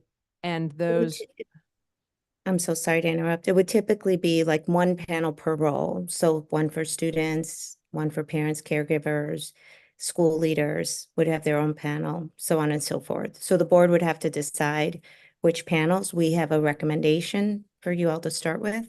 But it would be like 1 panel of each of those groups, and each of those groups would have up to 12 to 15 participants in each one. okay, thank you. And then, and is it, I don't think we've talked about this tonight, but is it typical that the student and the parent caregiver panels are live streamed? Or how do you all do that? Or In how? an ALMA search, we usually would live stream the student panel and the parent panel, so that the community can see both of those interviews. You asked about Lawrence, Massachusetts, and I would have to see, but I'm fairly certain they followed a similar kind of thing. They were taking place while we were in Durham last week. About that, thank you. And then in that scenario, the final 2 to 3 finalists would be public information with their, names out there, bios, et cetera. But that information would be communicated, like if we were to decide that this week, then all applicants for this position would be notified of that now, so they would know early. So most applicants already know this is something the board is considering, so we would be confirming with them what you all decide. One more point of clarification. You said that 2 or 3 have indicated that they would not be comfortable with this. And that was out of how many that were asked? That was out of, I think we're up to 12 or 13 that have been interviewed so far, and it was 2 applicants and 1 who has not applied yet. And that's in our data set. Those are the candidates the individuals we've spoken with. But Monica, they don't prefer their information being out. I mean, I don't know how you're asking the question, but I can't imagine unless it's a state requirement for it to be out that they prefer it. Actually, we've had several applicants specifically say, I would prefer to meet with members of your community. So yes, there are people who would prefer it. And there are people who would prefer not to be, but are willing to do it. And then there are 2 who've said, I'd really have to think about that. And we'd want to continue to talk to them and see if we could still have them continue through the process, even with those conditions. But that also matches our experience in every other search. I mean, we just completed the Madison superintendent search, and you had a sitting superintendent of the year from nearby, St. Paul, Minnesota, who was selected for that role, who was willing to go through that process. So we're very experienced at this and very experienced in the sort of the care and facilitation of the process and the care and support for the candidates in that as well. Well, 2 more follow-ups. Do you know, you had mentioned, and Board Member Byer just referenced this, that there were some states that required that candidates. So we have states that are governed by the sunshine laws. So Ohio and Florida are 2 in particular, where applicant names can be made public at any point in time. So we've led 3 searches in the state of Ohio that are governed by those rules. The state of Wisconsin allowed for basically boards are required in the state of Wisconsin to share the names of finalists. So the rules are a little bit different there. So it's a little different, and every state has its rules that they're governed by there. So my understanding is North Carolina obviously is able to only announce your sole finalists and able to protect the confidentiality of all applicants along the way. Okay, thank you. I just wanted to get a sense of, like, when I saw this happening in Michigan and Massachusetts and Wyoming, if they were included in Yeah. that. Massachusetts is interesting. There are different rules in Massachusetts, even about what the board's deliberation looks like. So every state has different rules that we're bound by as we go through the search process. Thank you. And I guess one final note, when I was looking around, I saw that other districts also, once they open those names up to the public, can then do different school tours and meet and greets and like, it just feels like it's allowing, again, not just through the interview process, but there could be other avenues for those individuals to get to know folks in the community and be out in our schools.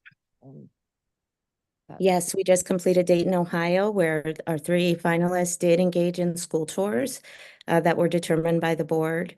But as you said, Board Member Carter Otten, there are all sorts of ways that you can engage with your finalists. So agree that there are lots of opportunities for candidates to engage with the community. And it's really just about, again, continuing to try to manage and mitigate bias as best as you can. And really having the board be the primary sort of stewards of that. And as well, wanting the process to set the candidate up to demonstrate their best selves, to put their best foot forward.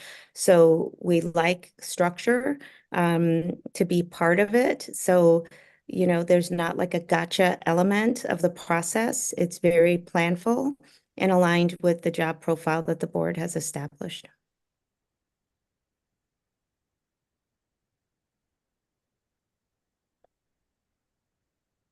All right, there has been a motion on the floor and Ms. Rogers amended the motion. And I will accept the amendment, as I think it is in line with where our board is at. And, we'll do a voice vote, or is there any further discussion? Just ask Mr. Malone to kind of highlight kind of some, from searches, what information might the board have that the public wouldn't see in either of these scenarios, just so we have kind of in this process is the other things that we'll be doing in the background on these candidates that don't become public. Like references, da, da, da, da, Yeah, da, da, you know. references, criminal background checks, information from the actual interviews that the board conducts, the application materials or the resumes and the letters of interest. All of that information would be maintained confidentially, by the board. And then sometimes you get into conversations about salary. You could sometimes back and forth with folks. Like there's sometimes like reasons that first candidates don't come forward, or like there's. I was just talking about some of the complications so that our community could have some more sense of how some of these things go. No, that is certainly true. I mean, there have been a handful of searches that our firm has come in near the end to handle the contract negotiations. When the selected candidate, for whatever reason, and the board were unable to reach terms on a contract, and that candidate was not selected, and the board would go to, a different candidate, and then negotiate a contract with one of their other finalists. So that certainly does happen in the process, where someone that would have been the first choice is not actually hired. It's rare, but it does happen. Can we just restate this motion for clarity, and if you all don't mind? Sure. The amended motion that I've offered is to move forward with Alma's process of conducting the superintendent search that includes a finalist round with panelists that sign confidentiality agreements to engage with the 3 or 2 final candidates, whatever we decide at that juncture. And then the board is able to deliberate and come to a selection of a superintendent candidate. Which would or would not include releasing finalist names to the community. Would not. That's correct. Thank you. I appreciate the clarification. Chair Umstead has a question. Yeah, just one question on practice. Monica, do you all typically inform applicants in option B that this is how the interview process will proceed as well? Yes, we've already been discussing with them what is being considered. So it's part of our role to make sure that candidates know what to expect every step of the way. Okay, and would they need to, I guess this feels similar to the incoming board members. We want to make sure candidates are consent to having additional folks in their interview. Is that how that works? I'm not sure how it works exactly. Yeah, we've never had to have candidates sign consent forms. It's typically the board's decision who is involved in the process. Our role is to notify the candidates about what the process is so that candidates know what to expect.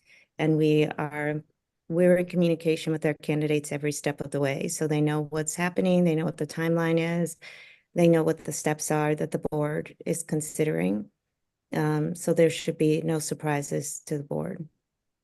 We also provide for them the schedule of the interviews, and we also typically will provide bios or information about each of the individuals that are participating as interviewers in their process. if they're Thank you. members outside of the board. Yeah. That's helpful. I think it's really, as we've talked so much about candidates who are putting themselves forward, how do we make sure they are informed about every step of the process and who might be in the room? Like, so that won't be a surprise. And I would just like to stay abreast of what candidates are saying throughout the process. If they learn about this and that may make them feel uncomfortable or whatnot, I'm just curious to know, or if they're really excited about it.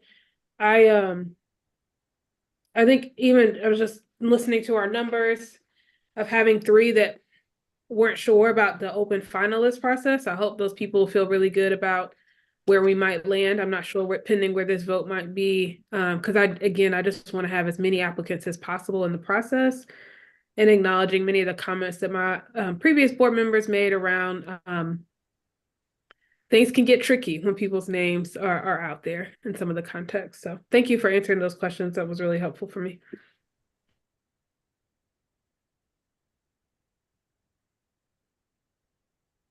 Any further discussion?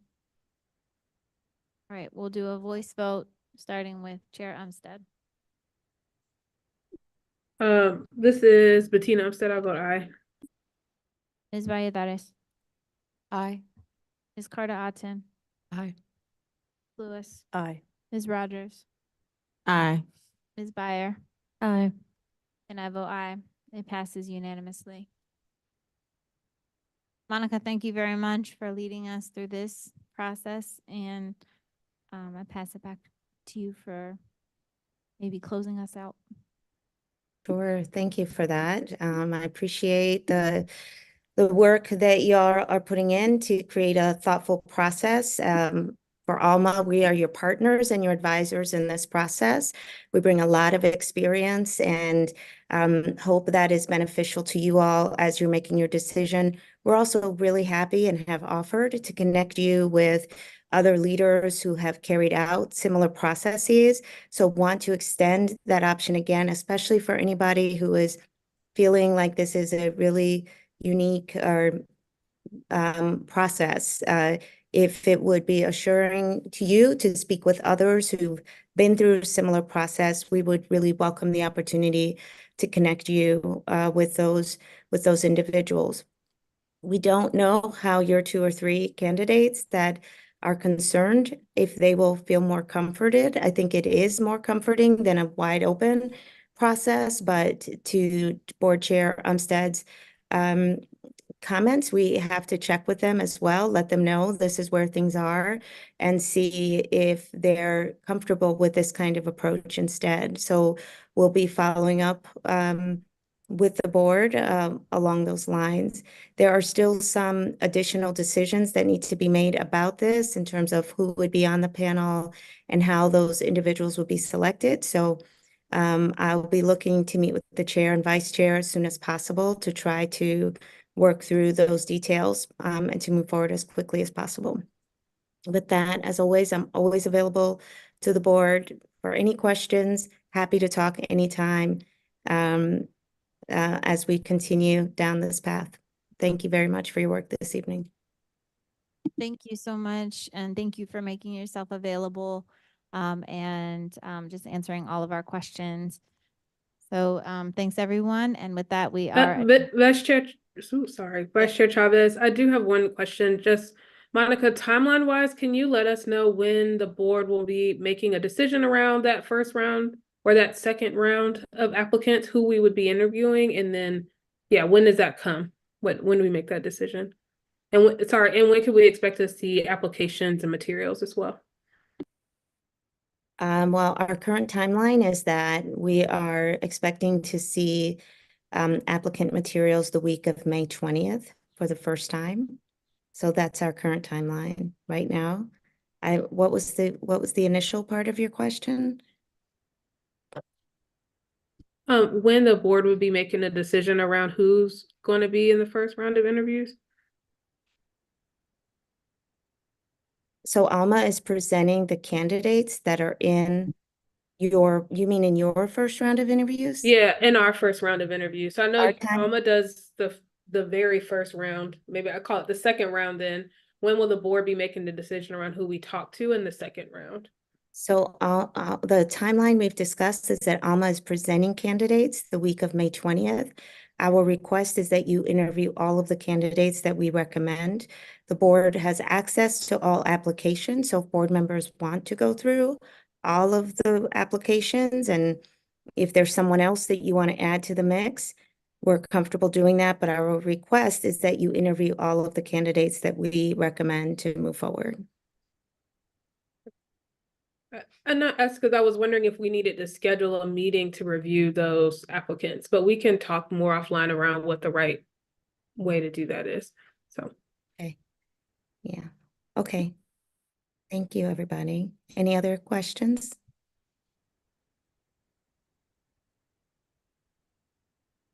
Looks like there are no more questions. So thank you. And with that, we are adjourned. All right. Thank you.